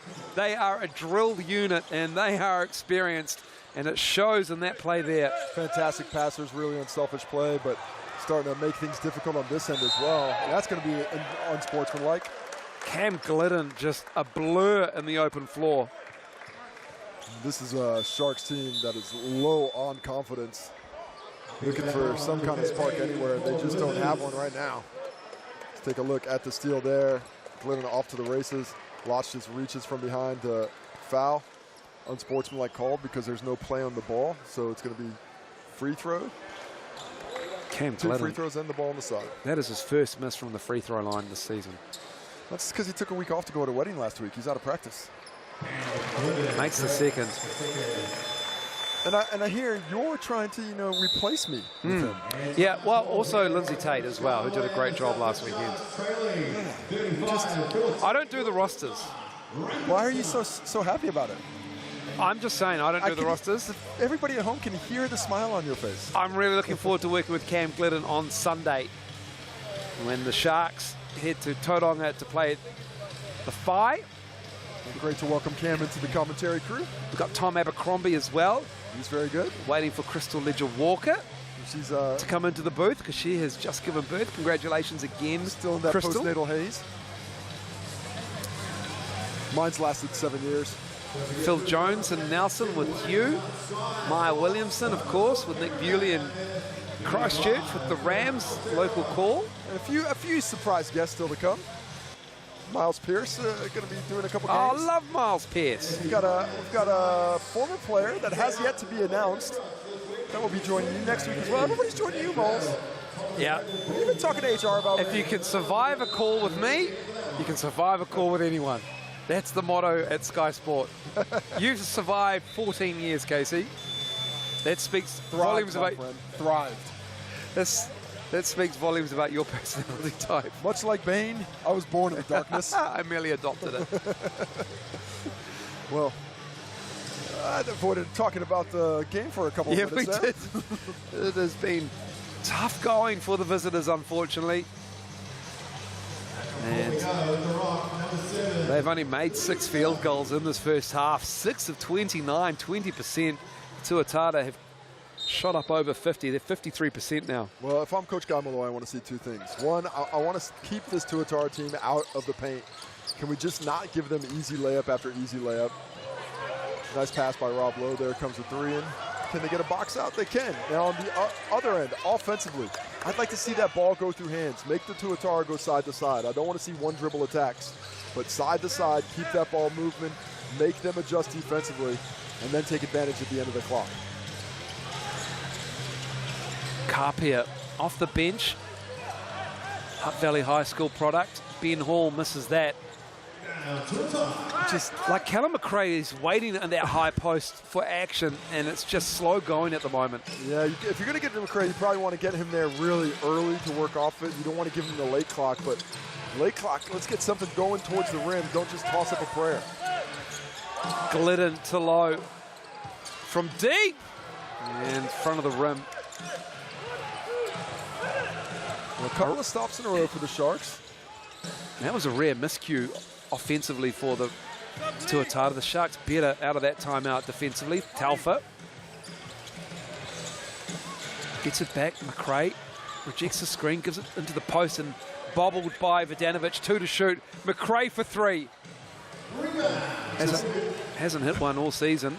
Just doesn't look great. That ball just sticks on the same side. You see it go from hand to hand, but not making this weak side of the defense adjust at all by keeping the ball on the same side the whole possession. Tarangi using Lowe to great effect. Rob Lowe bobbles it down. Rob Lowe's 15 in the half. And then you see how easily the Tuatara just penetrate the defense with the pass that time. Rob Lowe needs a rebound to get a double-double before halftime. Oh, almost got it there. McRae says, no, not today. And the putback. Look how McRae showing off those soft hands again, this time with a right-handed hook. Just 5 points in the second quarter for the Sharks.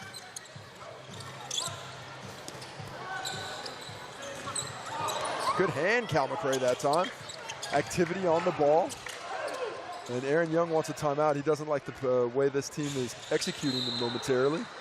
Here will come the timeout. Taking their foot off the gas somewhat, just a little bit sloppy, undisciplined with their execution. And they'll head to the benches. Callum McRae having a say here as we go through the middle of the second quarter. He's doing it at both ends. Well, he's found a bit of activity around. I'm not saying offensively it's been brilliant, but I am saying it is better than it was. I mean, the journey of 1,000 miles begins with one step. Oh, yes, Casey. So if you're down 24, you're right now down 22, you know, you can only hope to make it one bucket at a time. You got to string stops together, string good offensive plays together. Have to accentuate the positive if you're the Sharks, but look for energy.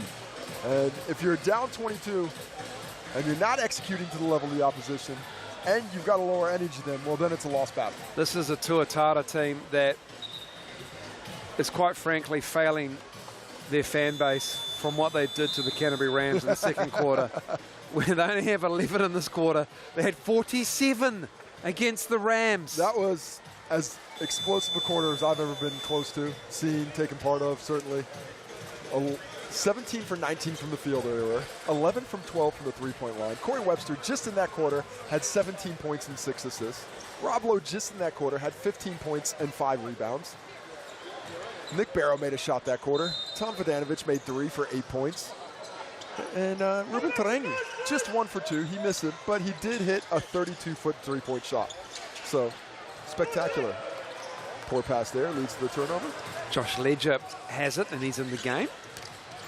And he is rewarded by his combo guard, Corey Webster, who is an underrated passer, a willing passer as he advances into the later stages of his career. Well, he just sees the court so well, and he once upon a time used that to shift the geometry in his favor to get buckets, but now he's doing it more often to set things up for his teammates.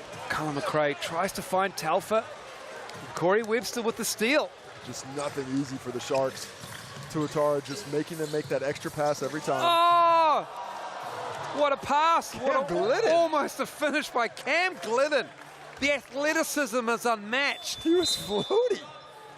Hung up there. It was unreal. Like you were putting a shirt on the hanger. He was just up there for ages. That deserved to go in. Glidden puts it over the top of the backboard. 40 points to 16.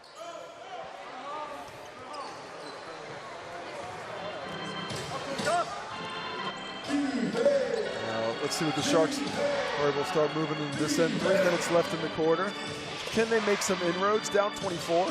This is a lopsided union or league score at the moment here at Eventfinda Stadium. Kapia on the baseline, picks up his dribble, gives it to his big. McRae tries the 3. Oh, we've got a foul on the rebound. Oh, it's staying. Somehow that's a foul on Josh Ledger, who from this angle looked like he boxed out pretty well. Sharks will take it, though. Every possession, most of the possessions for the Sharks, just not getting anything and flinging up prayers late in the clock.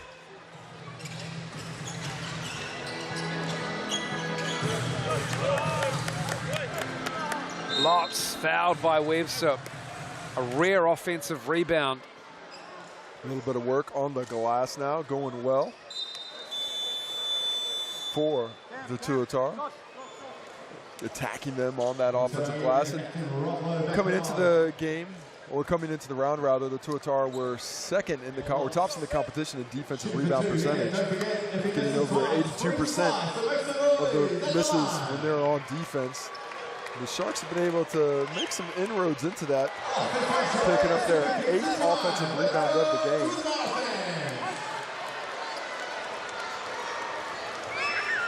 Fans baying for a missed free throw here. Oh, they got it. They got the slice. Pizza, baby. Pizza is life.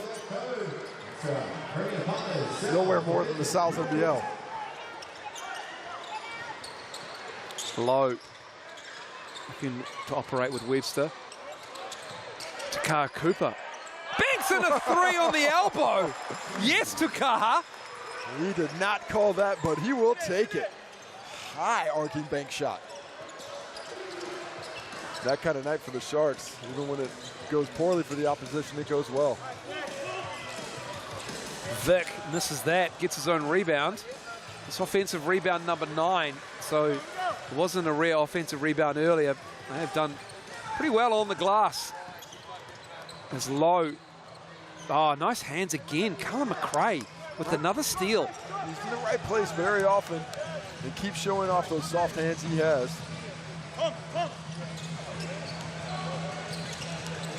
Asbury. Miscommunication, and you can understand. Just met his teammates today. Tom Vodanovic ready to check in. Nick Barrow will take a seat for the Tuatara. And you're guarding Nick Barrow, you're like, sweet, I get a break. Oh wait, Tommy V's coming in. Yeah.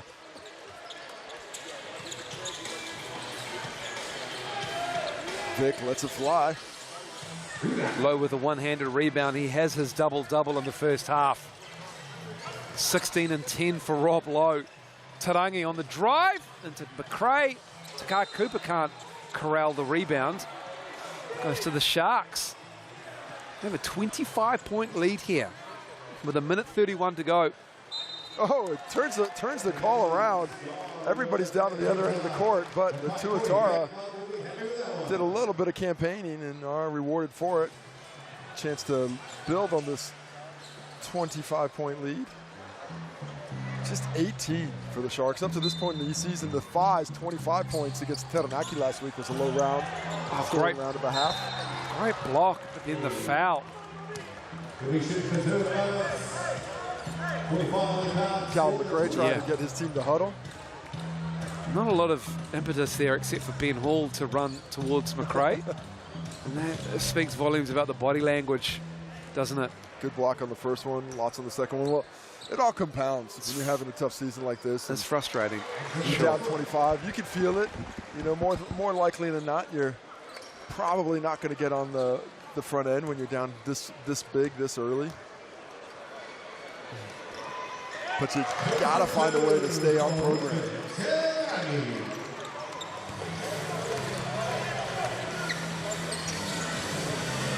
Here's the Gerald Vic. Lots. Ben Hall lost the handle. Another turnover. That is turnover number 8 for the Sharks in this first half. Little one-handed pocket pass there, and that comes off Rob Lowe's hand. So a turnover. They're having a bit of fun now. Number 6, they are. Things getting a little bit loose. I'm sure Aaron Young will have something to say about that with 66 seconds to go before halftime. Yeah, and you know, if I was one of the Tuatara, I'd say, yeah, okay, coach. Well, We've held him to 18. he's got Let's try a little bit here or there. he's got 5 experienced international players in his starting unit. Good feed. Lots has the mismatch down low, but Rob Lowe's sitting there. Chris McIntosh was down there. Callum McRae again, finding it hard to put it in. And that finally settles down for Callum McRae. Big fella. 9 points now. I think up to 12 rebounds as well. I believe so. He's got a double-double in the first half, so McRae working hard here. It's Tarangi kicking it out low, quick fire 3.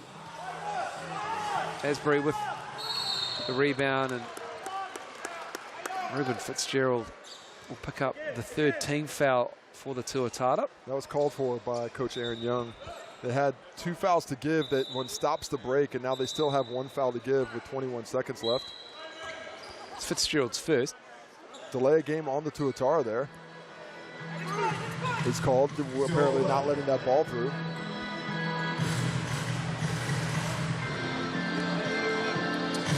Foul back in the half court. Fitzgerald trying to foul. He was trying to foul, then he was trying to steal, and then he fouled. Not sure why he was trying to foul so early in the clock. I guess to get Cam Glidden in, but you normally want to wait that one. When you've got that other foul to use, you normally want to keep it till there's about 6 or 7 seconds left when they start to make that move. Not what happened here. So now they don't have a foul to give. The next foul will be free throws. Steal, Corey Webster. Webster off the glass and in. And time winds down here at the Eventfinda Stadium. It is a 27-point lead for the Tuatara. Just a 9-point quarter for the Southland Sharks. As the Tuatara are well in control.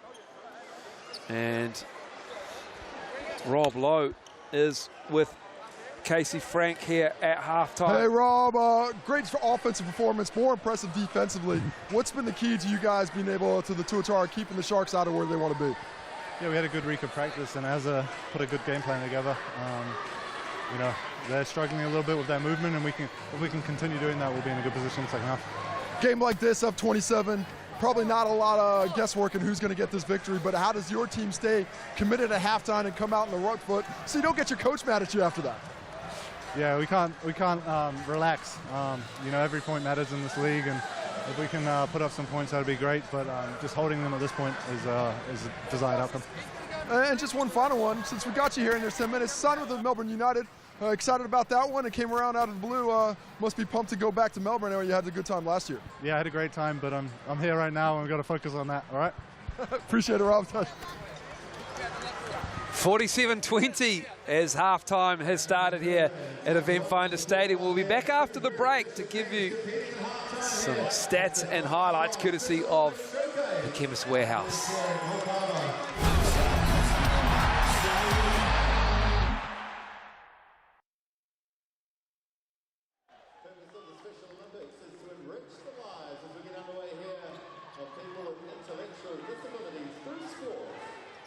Special Olympics provides sports training and competition for both children and adults with intellectual disabilities.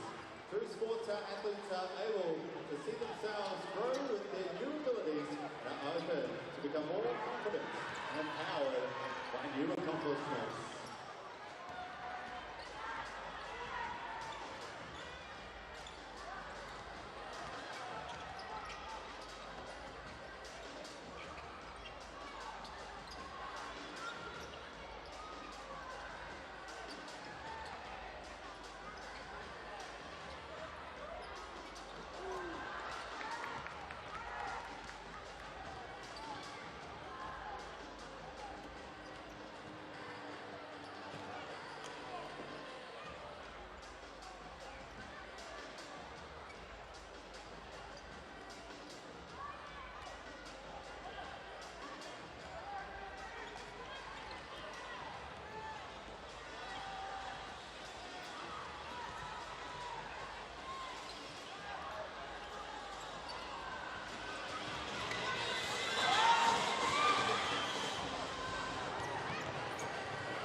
Showdown with Canada.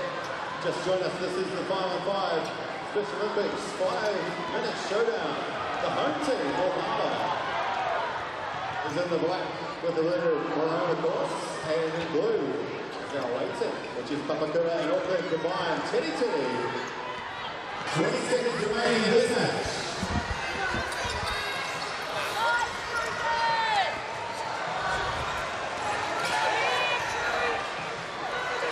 Oh, looks good. We're going to have to count it down, guys. Here we go. 10, 9, 8, 7, 6, 5, 4. Welcome back to Eventfinda Stadium. It's inclusion round 4 of the NZNBL. Casey Frank, Andrew Mulligan on hand as we see Special Olympics New Zealand athletes competing at halftime here at Eventfinda Stadium, and it is one-sided at halftime here. Yeah, we got the conjoined team of Auckland and Papakura versus North Harbour Special Olympics squad to celebrate inclusion round, and great to see some good basketball out on the court today because we didn't see a whole bunch of it there in the first half. We certainly didn't. 47-20 at halftime. Callum McRae has been robbed there. He has 11 points, I'm sure of it. We saw him put a putback in, right? I thought so too. No, it might have been just something might have been taken away from him because either way, he's going to get his double-double, that is for sure, because he's got 11 rebounds. Rob Lowe does have a double-double. He's got 15 and 10, obviously, now. And shooting 7 for 11 from the field. There you see the rebounds as well. McRae with 11 of those rebounds. Tuatara pretty much dominating everything. Those assists tell a story to me for the Sharks. Just 3 assists on their made buckets, of which there are 9. So just not passing the ball around. A couple of blocks, 1 for Asbury, 1 for Lowe. And the steals are lined up. C-Webb leading the way with 4. Cal McRae somehow has gotten his hands on 2 of them. But it really is 2 different teams in 2 different areas right now. The Tuatara playing excellent basketball, locked in. The Sharks just look defeated early on in this one and have to find some kind of spark at halftime of this ball game. Not sure what you can do, but you got to do something. Well, Caleb Asbury, he stepped off the plane today from the Northern Hemisphere, and he stepped into a game of one of the best drilled teams in the league, who are just finding their feet in Sal's NBL season 24, and it is all one-way traffic at the moment. The new imports 1 for 8, 3 points.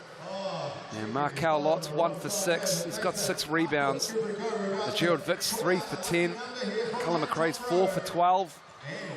And for the Tuatara, Rob Lowe is 7 for 11 to go for his 15 points as well.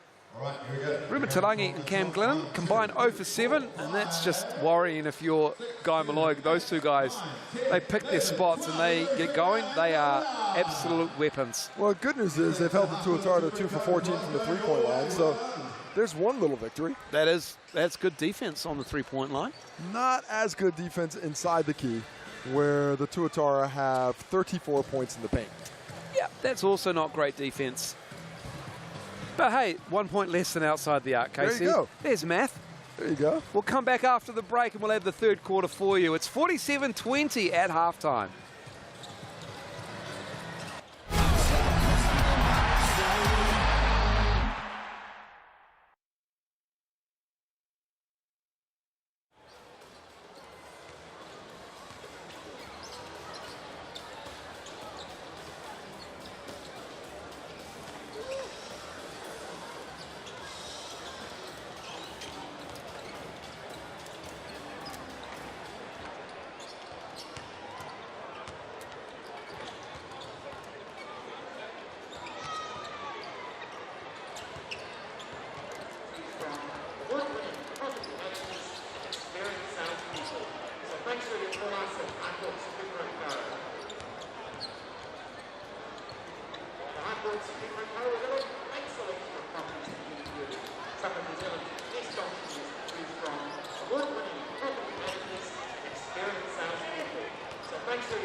Once again, Martin and Harcourt's Cooper & Co, one of the amazing sponsors here for season 2024 of NZNBL and your Auckland Tuatara. Copy.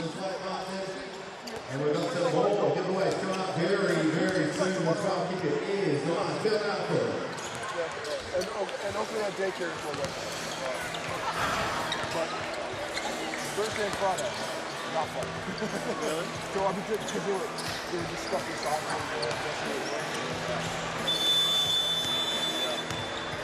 Done well with the crowd here, right?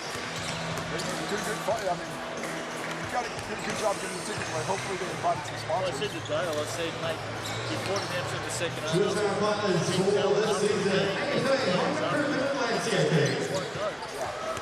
Puchati. It's up there, mate. Harcourt's Cooper & Co. Should tell Makina, New Zealand. the second half. BCITO. Barca. Yeah. Go Media. Hoop 33. Here's the Better Way Foundation. Tasman Holiday A Park. long conversation there between the three imports. We got to do this, man. Yeah, Let's be even more selfish. they have to. Oh wait, we're on FIBA YouTube right now. It was a joke. They're not selfish. I'll stop talking now. They have to. Got to do something. They have to do something. They do. Got to do something, man. Might as well. You're gonna go down. Yeah, go down swinging. Go down swinging.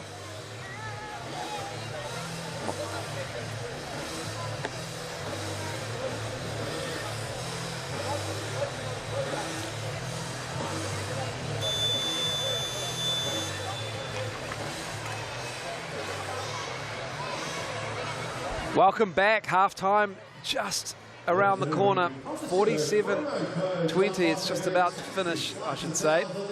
And with a minute 14 to go, a halftime break, Guy Malloy will be hoping for a more determined effort on the offensive end. The defense on the perimeter has been sound. It's just stopping Tuatara in the key.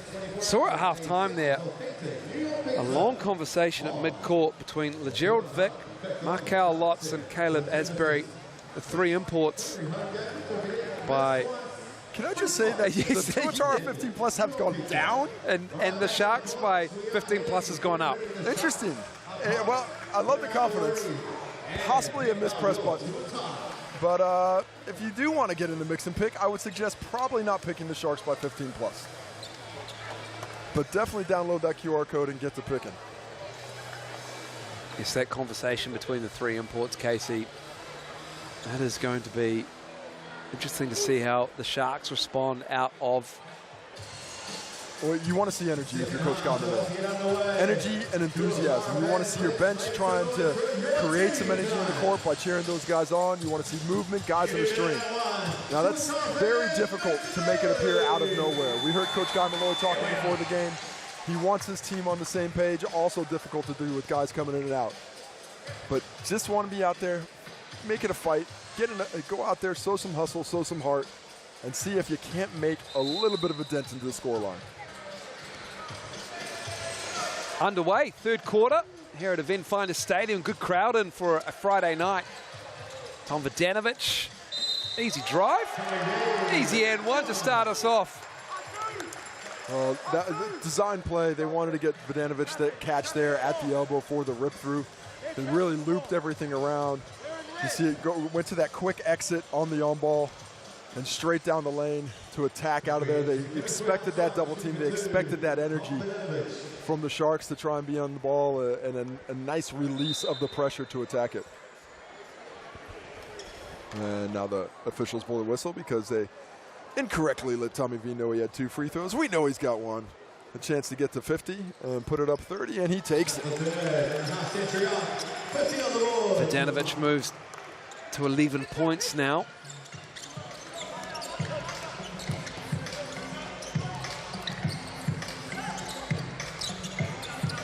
Asbury low on him on the switch. Glidden's hedging. Hall gets him up in the air. Oh, we got a 3. A little bit of energy, a little bit of hop in the step for the Sharks. Some nice positivity from the bench as well, making some noise. See if it can contagiously. Man, now 2 for 19 from deep.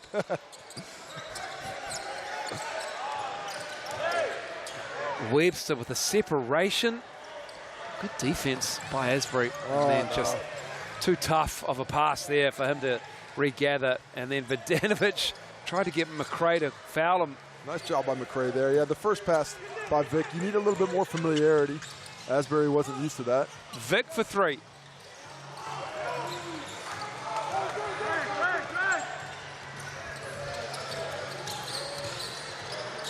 Down to Tommy V in the post. He likes this matchup on Hall. He's going to spin.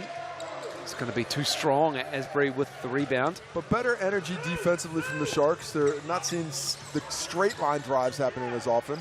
Asbury to McRae. Looking for a cutter. I'll tell you what, Casey, there's not a lot of punch or hard cuts when McRae has that, whether it's in the mid post, the high post, or the low post. And we've got a 3 foul. Tarangi too aggressive on the Asbury attempt from the perimeter. And so he'll shoot 3. And you speak to the lack of cuts. And when I talk about energy, that's one thing that I think shows a lot of energy when you're moving without the basketball. Anybody can get the basketball and dance around and want to attack then. But setting yourself up for your teammates, giving them options, drawing defenders by cutting through so the second cutter can have some space. It's got to be continuous. It's got to be like a metronome, never stopping. And right now, as you mentioned, not a lot of that happening when McRae gets the ball in the post. Just kind of settling and waiting for him to go to work. And it is a big, long team, though, this Tuatara team. Very long. And defensively, they are always sound. Like, there might be cuts, but it's covered. Like, positionally, they've done very well. They're solid on the ball. You mentioned the size and length they have at every position. Obviously, Rob Lowe up there, 6'11". But Tommy V, Ruben Tarangi, solid size as well as Marco Lotz.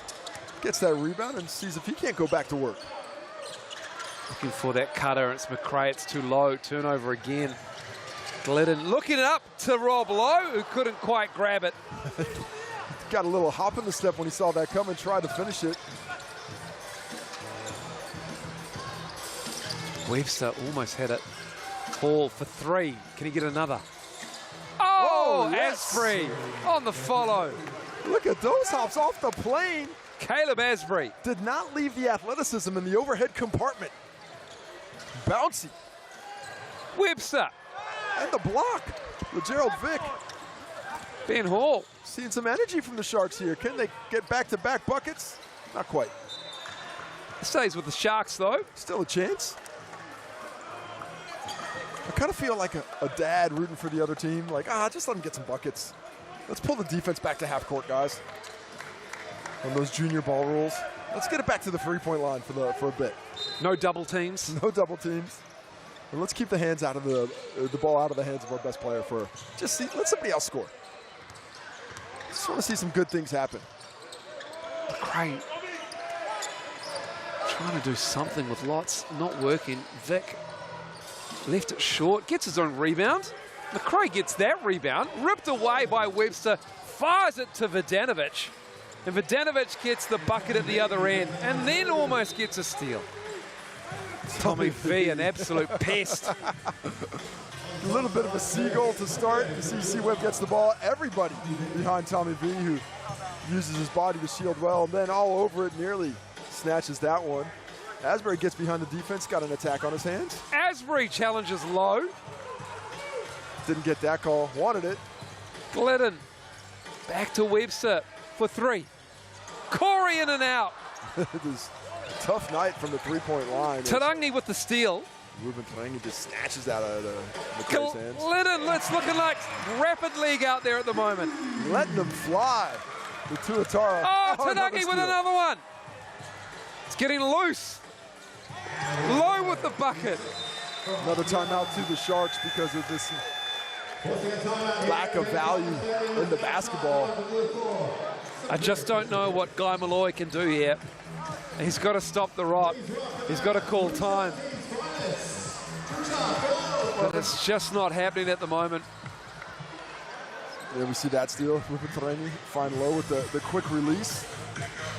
They engaged the Tuatara in that pace. And they got caught out. As the party has started. I don't know what mascots these are, but they're having a great time. 22-point lead 32-point lead. Casey, I believe we're in an alternate universe. Is this not 616?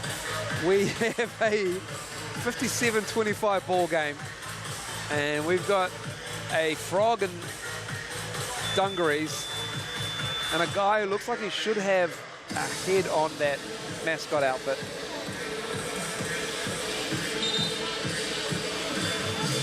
Well, I'd like to think that's some kind of video game character that I'm not aware of because I don't play that games anymore.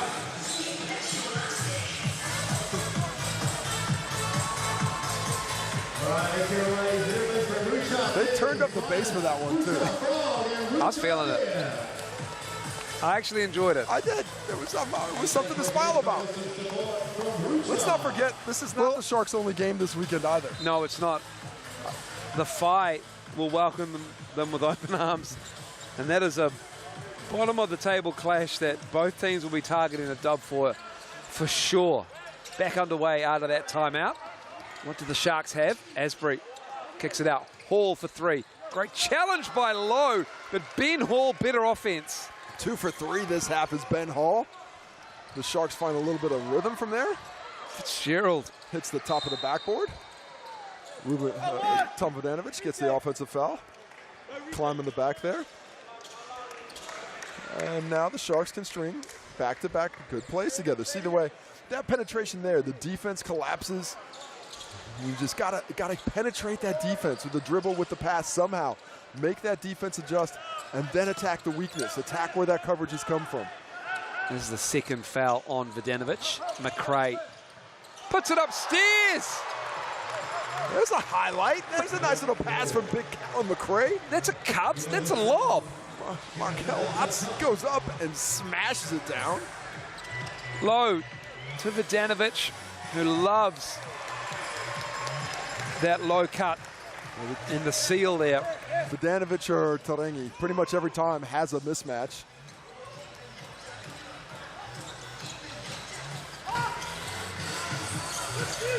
Oh, good luck, Chris McIntosh. Well, he did his job. He did it, and he did it well. 7 on the clock. Asbury, straight out of Leicester in Great Britain. You got a little bit more activity on the offensive end. Ball moving around, getting better looks, cleaner shots. Getting the heart pumping in that first half. Just blowing out the cobwebs of international travel. He's looking more active in the second half as McIntosh. And Asbury giving it to Vic. Cut that lead to 26. Coach Aaron Young doesn't like it. He's putting Corey Webster back in the ballgame. Ben Hall, too long. Falls to lots. No reset on the shot clock, or now they do. Ben Hall was thinking lob. Markel Watts was not.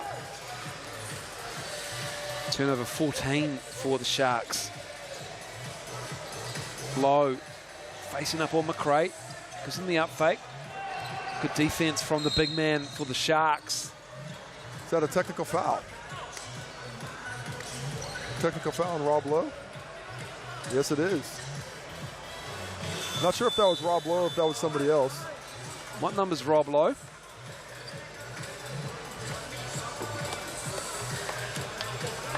Because taking another look at this Markel Watts finish. Up and over Rob Lowe. Beautiful pass. From the baseline, looks even prettier. Sets it up, puts him down. Free throw goes down for Asbury.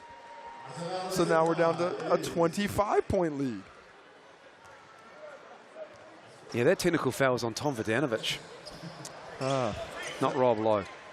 Rob Lowe didn't complain a whole bunch, just a little bit. Rob knows. Tommy V complaining for him, apparently.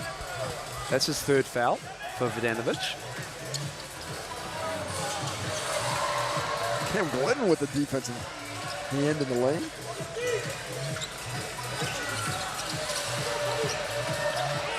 McIntosh with it. Good effort by Lotz on the glass that time. Gets a hand to it. Vodanovic in rhythm, and he's hit by Lotz. Lutz doesn't like it, but he took away his landing space. The contact was late, just did not give him enough space to come down. Just when the energy's going your way, take a look at the pick, the pop, and not much in that one, but just not enough space for him. It's a foul that's consistently whistled nowadays and was not even 5 years ago.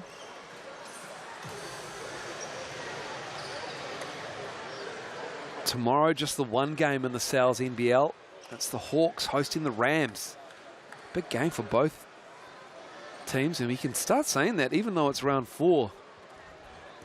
The Hawks looking to get themselves up into that top 6. The Rams will welcome a full contingent of imports for the first time this season. 5 Sharks and then a cracker, Saints Airs, to round out round 4. That's going to be a big one. I'll be down there calling that down in Wellies. Oh, look at the hustle by Nick Barrow. Nick Barrow doing work there. And then back here on Wednesday night to begin round 5, the Tuatara and the Bulls. Of course, we've got Anzac Day games in the Sal's NBL next week. Got a double head up. Nuggets and Rams and Saints and Hawks.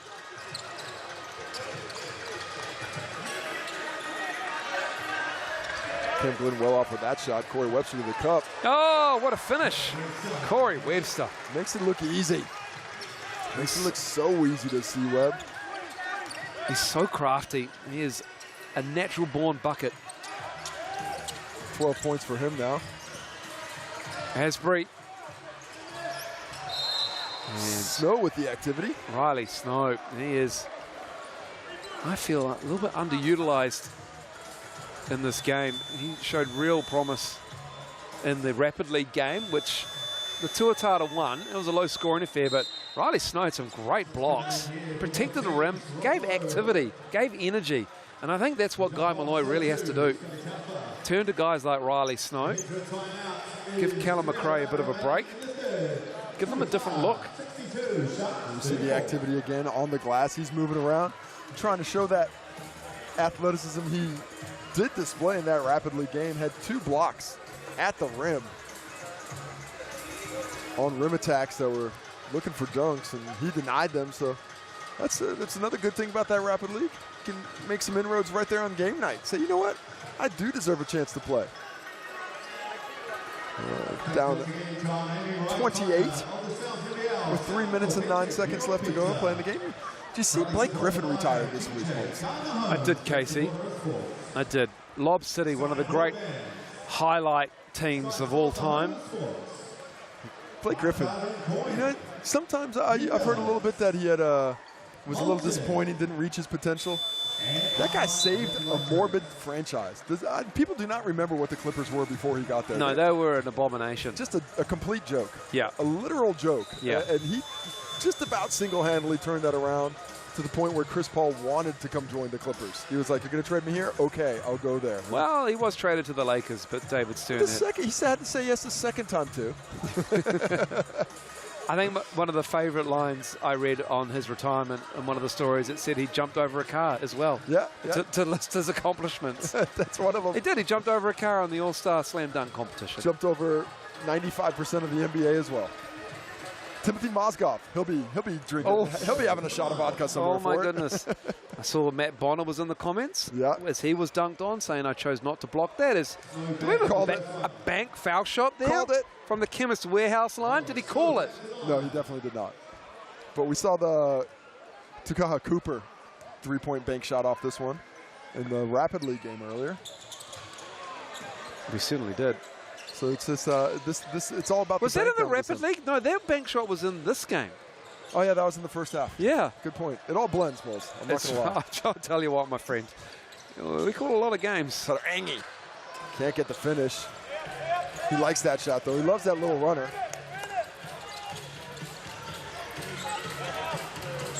Asbury looking for Snow.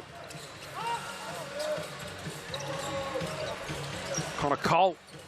Knocking that 3 down. He had a couple of triples in the Rapid League game. And Molloy has turned to his young bloods. Oh, Webster. Cooking with gas. Corey Webster That was just nasty. picking his moments to enter the chat, and he's chosen the third quarter here. That in and out dribble. Oh, it's nasty. Put him on skates. Look this at way, this. that way. Creates a lot of space with that drive there. Very impressive. Pretty nice. Riley Snow looking like he had some icy footing trying to defend that one. You've been on form in both games tonight, Casey. The puns have been coming. Oh, it's been beautiful. It's been a little punny. Webster at the line looking to complete the and one from the Chemist Warehouse charity stripe. Nothing but net. Webster up to 17. Easy 17. Just a easy 17 to go along with 3 boards, 4 assists. Shot clock issue. We've gotten it down. Took off an extra second off the shot clock. Thank goodness. That's going to come in handy later. Hopefully enable a player timeout. Oh my. Oh wow. He had 1 second to get across. Uh-oh. Yeah, he had no choice but to get it there. Another unfortunate mistake by the Sharks. None of the other teammates recognizing that that was the issue. They all stayed flat. Guy Malloy, I would say frustrated. That has just summed up the night, really. Oh, Webster gets a hand on that, stays with the Sharks. 13 on the shot clock, 2:02 to go in the third quarter. Hey, that means there's 12 minutes left in this one.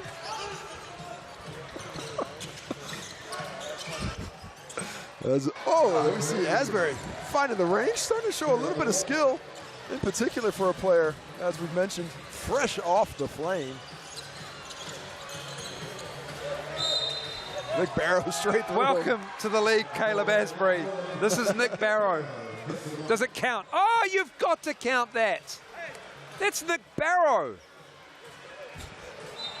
Well, he's not protected by the thin blue line there. Instead, stays on the baseline. Oh, look at Nick Barrow. Look at him. That's police brutality. He's basically phone booking him. Read him his rights first, Nick.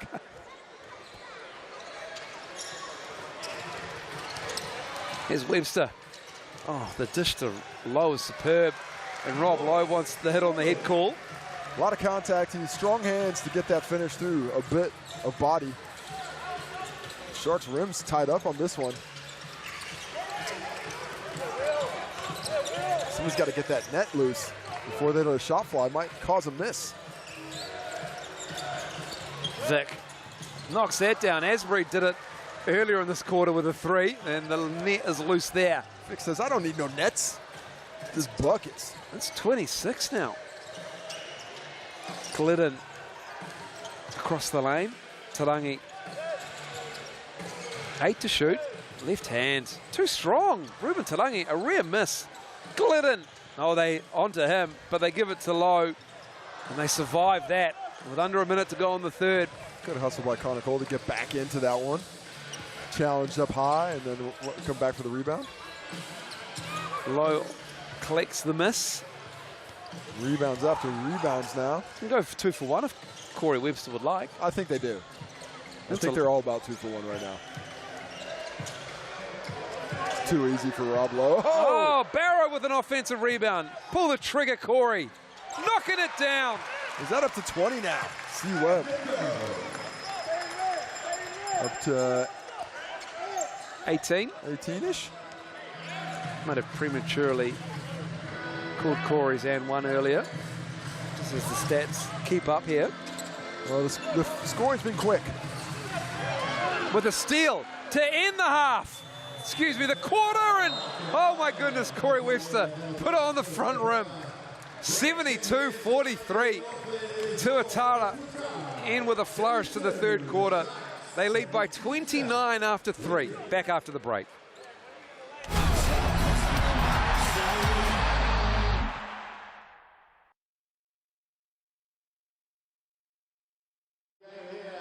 We've got a couple of contestants coming out. Thanks to Wucha T once again. We're going to be shooting for some bucks here.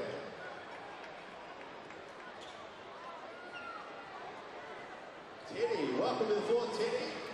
Let's see if we can grab some dollars here, some dineros. Only thing standing in your way, and we haven't bought the 9-9 this time, so you got more of a shot at this. We've bought the putter. Let's see if you can do your best in a Scotty Scheffler. And if you can grab the middle one, $200, 100 on the left, 300 if you want to risk it going right with a bit of a slice. All right, we need to hear it for Teddy. Let's count him down, guys. 10, 9, 8, 7, 6, 5, 4, 3, 2, 1, go. Oh, you get one more shot. You get one more shot. We're going to speed her up here. Here we go. Let's go. Next one. Oh, no good on that one. Claudia's next. We got a $20 voucher though for Ruchar. Let's hear it for Teddy. Claudia, here we go. We're going to have to make this one rapid. Are we ready? Let's go, Claudia. 3, 2, 1. First shot. Oh, that looks good. Oh, that was very, very close. All right, we've got 20 seconds on the clock here. We're ready. Here we go. Shoot right now. Let's go, Claudia. That was good. Welcome back to Eventfinda Stadium. Tuatara in control, 72-43. It was a 23-point quarter, however, for the Southland Sharks. They only mustered 20 points in the first half. Tuatara kept pace with them, though, with 25 in that third. And 10 minutes of basketball left in this one, Casey Frank. Well, 23 points, that's a good quarter. It is. Some steps in the positive direction.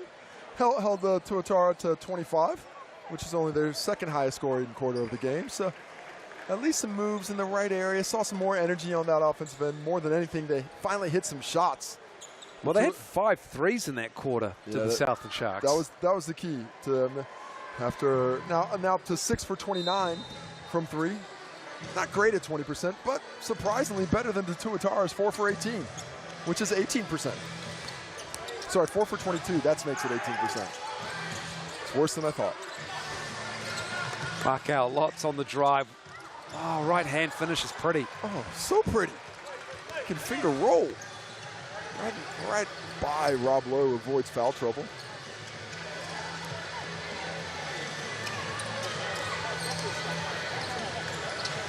Glidden kicking it out. Ball movement to Vodanovic. He's hit.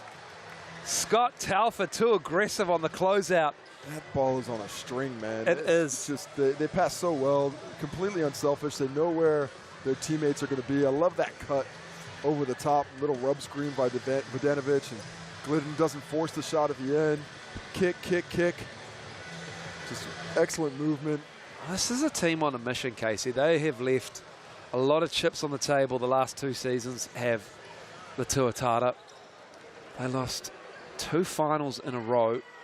One here at Eventfinda Stadium against the Nuggets, and then last season against the Rams at Trust Stadium. And that is what this team was built for. And taking some pride in it. You know, doing it with just the one import, Cam Glidden, but they essentially consider him a local.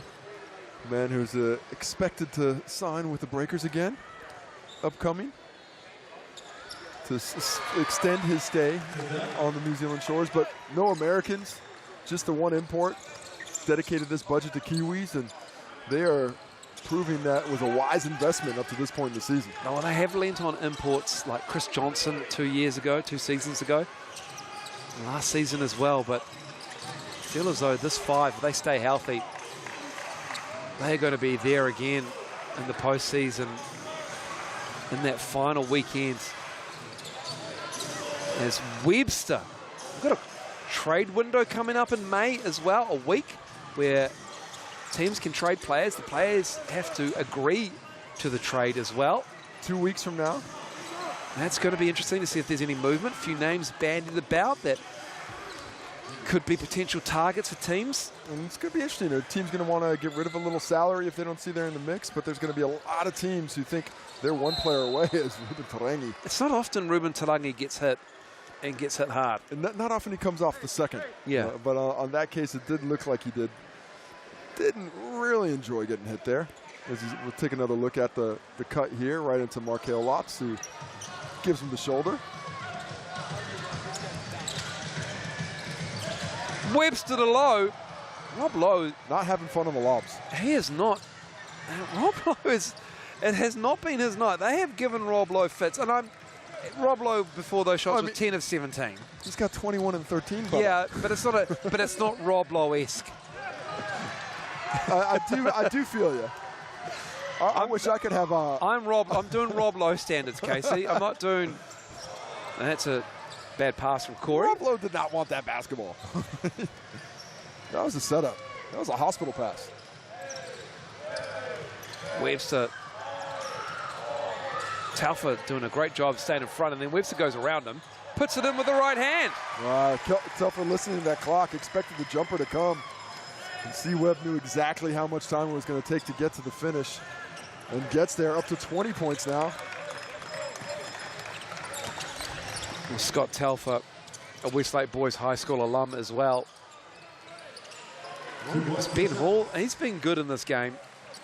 He's been very solid here in the second half. Couple of threes, good energy. Certainly a player they like a lot down in Southland.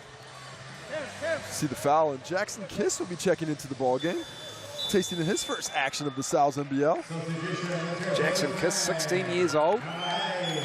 Very promising prospect. He was just at the age group camps. I believe it was the under 18s, but I'm unsure. As we see Corey Webster's drive to the hole again.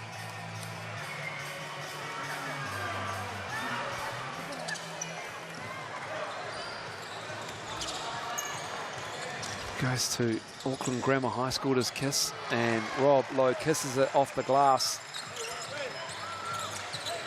Jackson Kiss only started playing basketball in year 9. He's currently year 12. He was a rugby player before that at Auckland Grammar. Lindsay Tate, coach. He was excellent on the microphone last round, Casey. Oh, was he? He's very big on Jackson Kiss. He thinks this kid has a lot of potential, and you see why. Bogdanovic with the rebound. Younger C-Webb would have shot that. There's the old C-Webb shooting that. Just milking the clock a little bit. Suddenly up to 23 points, leading scorer in the ball game. And then he wants a sub. Of course, he's got his 20. He knows what's up. They've got a 35-point lead. It's like, I can take a few plays off here. Nice cut, Ben Hall. Nice pass. Matariki Kapea dropping that dime. Ben Hall with the finish, and Telfer gets rocked by Tommy V. Bogdanovic cleans up the miss. Good standard basketball there. Pick and roll action, drop it in. Tommy V active as always. Gets the putback. Corey Webster's trying to foul to get out of the game. I appreciate it. Tommy V now on 21 points as well. 3 20-point scores. There it is. Fitzgerald will come in the game. Corey will sit. Rob Lowe has to be looking over and say, do I get a sub? He's talking to Markel Lotz as well now.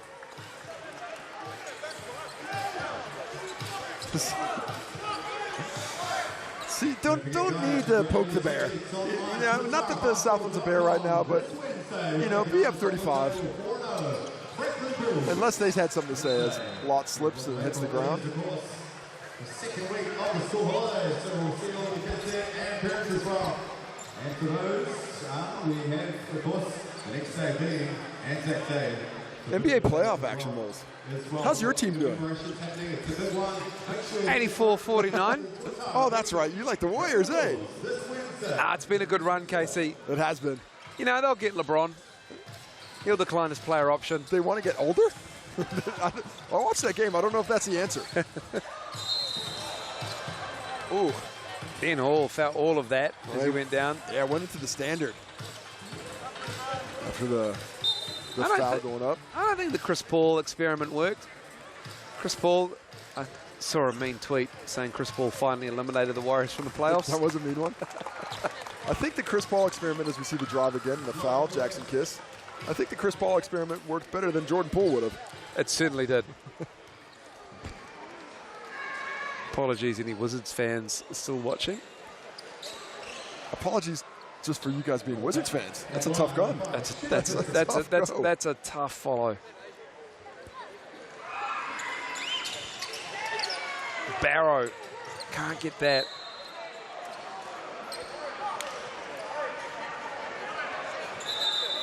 Well, ball's going to stay with the Sharks. But we'll stay with Southland. Got a road trip to Tauranga tomorrow. We've got the Phi on Sunday.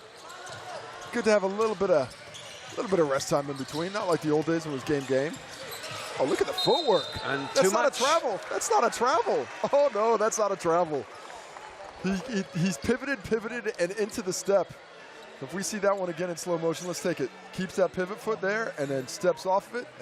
That I believe is a legal move because he does it into the step. But, you know, I've been wrong before. McRae was instantly shaking his head.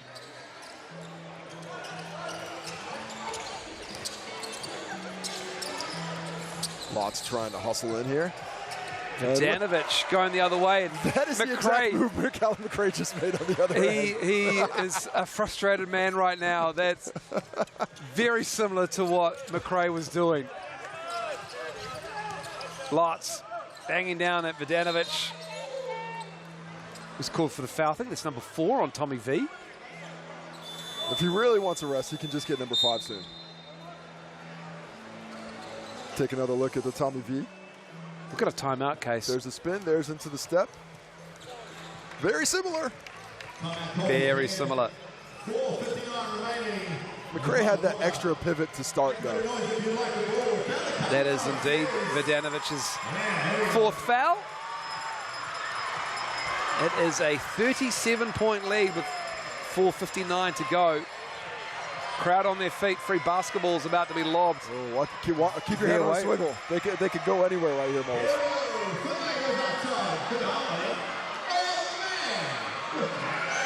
Well, that is...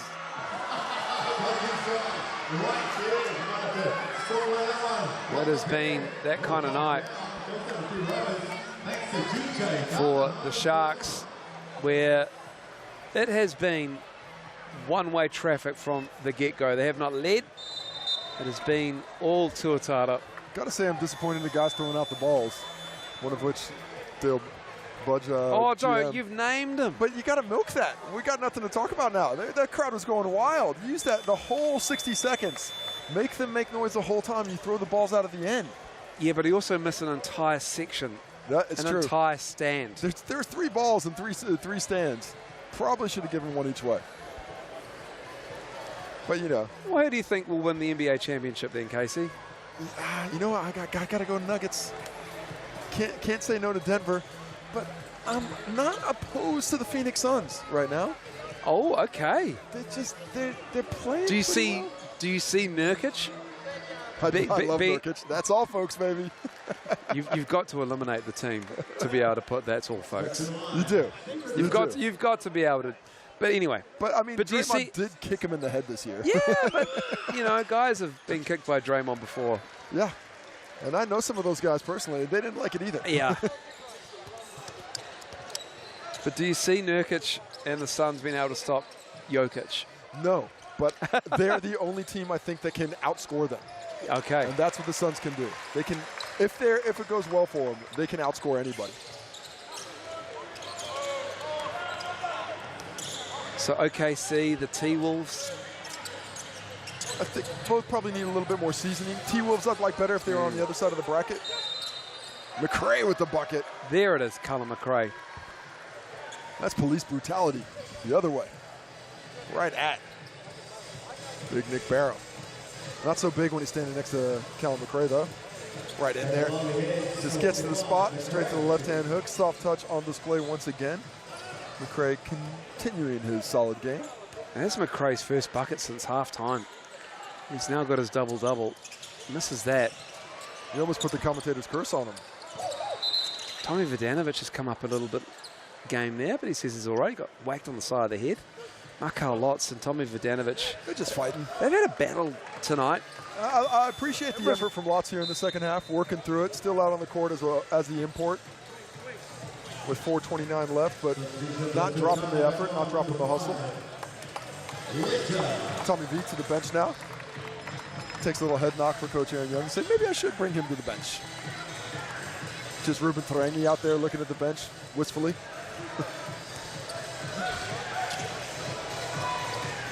Fitzgerald to Tarangi.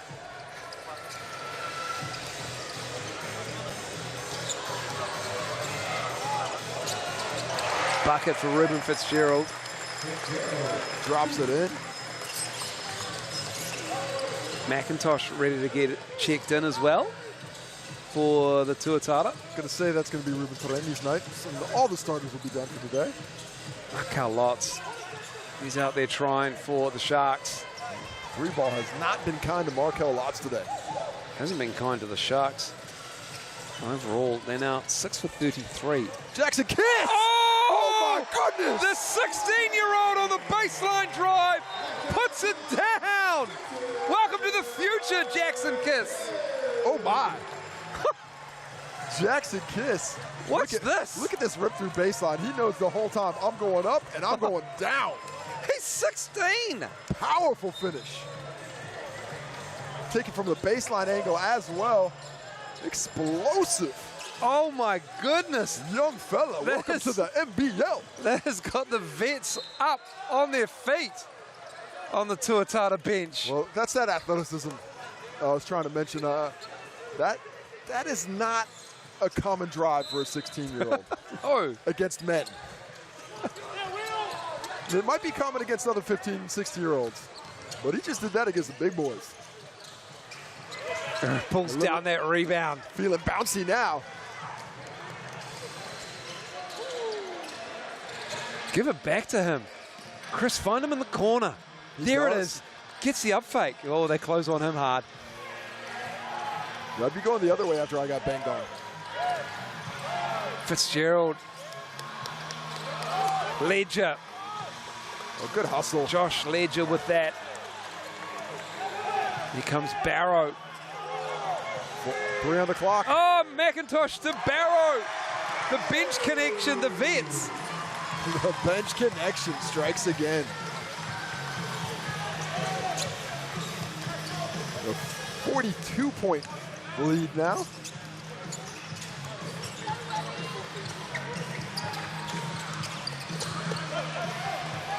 Connor Cole missing that.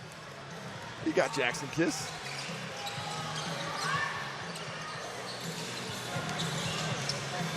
A very successful night for the Tuatara.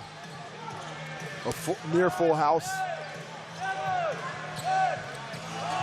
McIntosh missed that. Coming up on 2 minutes to go, Ben Hall. Taufa, nice lead pass to Riley Snow. Left it short. Fitzgerald puts the hammer down and misses the layup. Nice drive. Not as nice a finish. Carpia, that's an 8-second call, surely. Carpia not rewarded for that hard drive. Here comes Ledger the other way.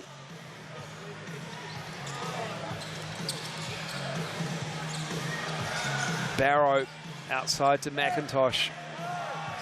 There's some thirsty bench players out there right now. They are looking for buckets. Ledger.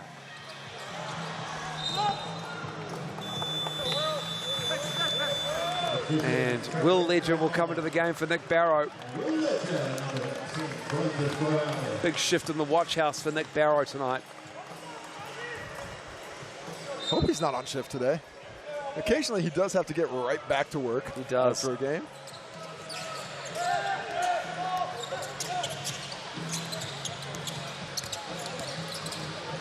Ben Hall. Good defense from Kiss. Under a minute to go now.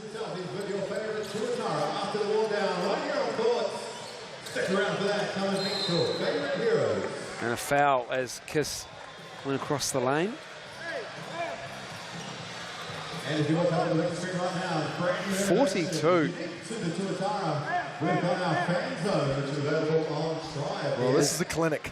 Absolute clinic. This is the Tuatara back-to-back clinics going on here. Excellent against the Rams a week ago, and starting to find that flow offensively. Still Charlie Dalton to come to this lineup. Offensive foul. Ledger called for that. Josh Ledger frustrated. Not the first time he's had an illegal screen called on him. I'll venture to say it won't be the last. The Sharks lucky to crack 50 in this game. It has been, well, a tough battle tonight for Guy Malloy and his team. Got to get to 56 to avoid the lowest score of the season so far. Telford, not on that one. And now the shot clock is off. And so we will have the lowest score of the Sal's NBL season by a team 52. And the Tuatara won a bucket. Another illegal screen on Josh Ledger. Josh Ledger, so frustrated. Channel it, young fella, channel it. You're up 42. There's no need to waste it. There's no need to be that angry in this one.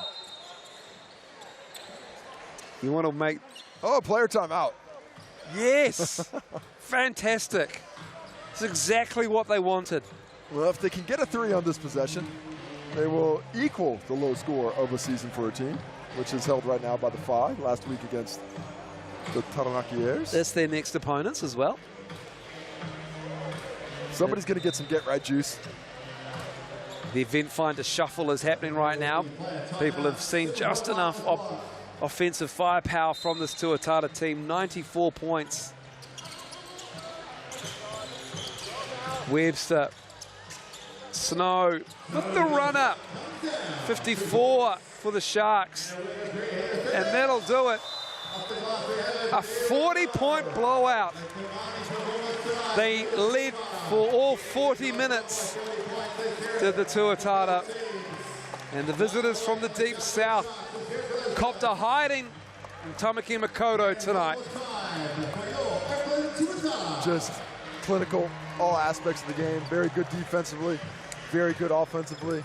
Not their best, mind you. They didn't shoot very well from outside. Had a few too many turnovers, I'm sure, if you talked to Coach Aaron Young. But in the end, all one-way traffic for the Auckland Tuatara. There you see the leading scorers, Lowe, Webster, Sher, and Devon all on 23, leading the way. 3 double-digit scores. Asbury off the plane gets 12. Double-double for Lowe, double-double for McRae. Markel Lotz fighting to the end for his 10 rebounds. Tarangi Vodanovic and Vic all on 8. Ruben Tarangi passing that ball, 10 assists for the Tall Black, 7 for Corey Webster. Asbury getting 3 for the Sharks. The blocks, not a ton of them. There you see Rob Lowe getting the standard 1. The steals, C-Webb, Cam Glidden all over the passing lanes. Tarangi with 3 as well. Callum McRae showing those quick hands for a big fella. Tuatara improved to 4-2 on the season. The Sharks stay winless, 0-5 through 4 rounds with a game to go on Sunday afternoon against the Fight.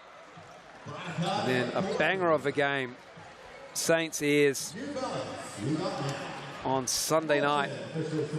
Both games obviously having Rapid League before that as well. We're back here on Wednesday night for the beginning of round 5 for another classic game between the Tuatara and the Bulls. The unbeaten, table-topping Franklin Bulls. Sebastian Gleim has a big, deep team. Very deep, a lot of depth to that squad. They're looking fantastic right now. Won the battle of the unbeatens a round to go, and they're seeing how long can we make this O last? We have earned our money tonight, Casey Frank, on behalf of the Sky Sport team. Thanks so much for watching. We'll see you on the next call. Coming up here to take on the Auckland Tuatara.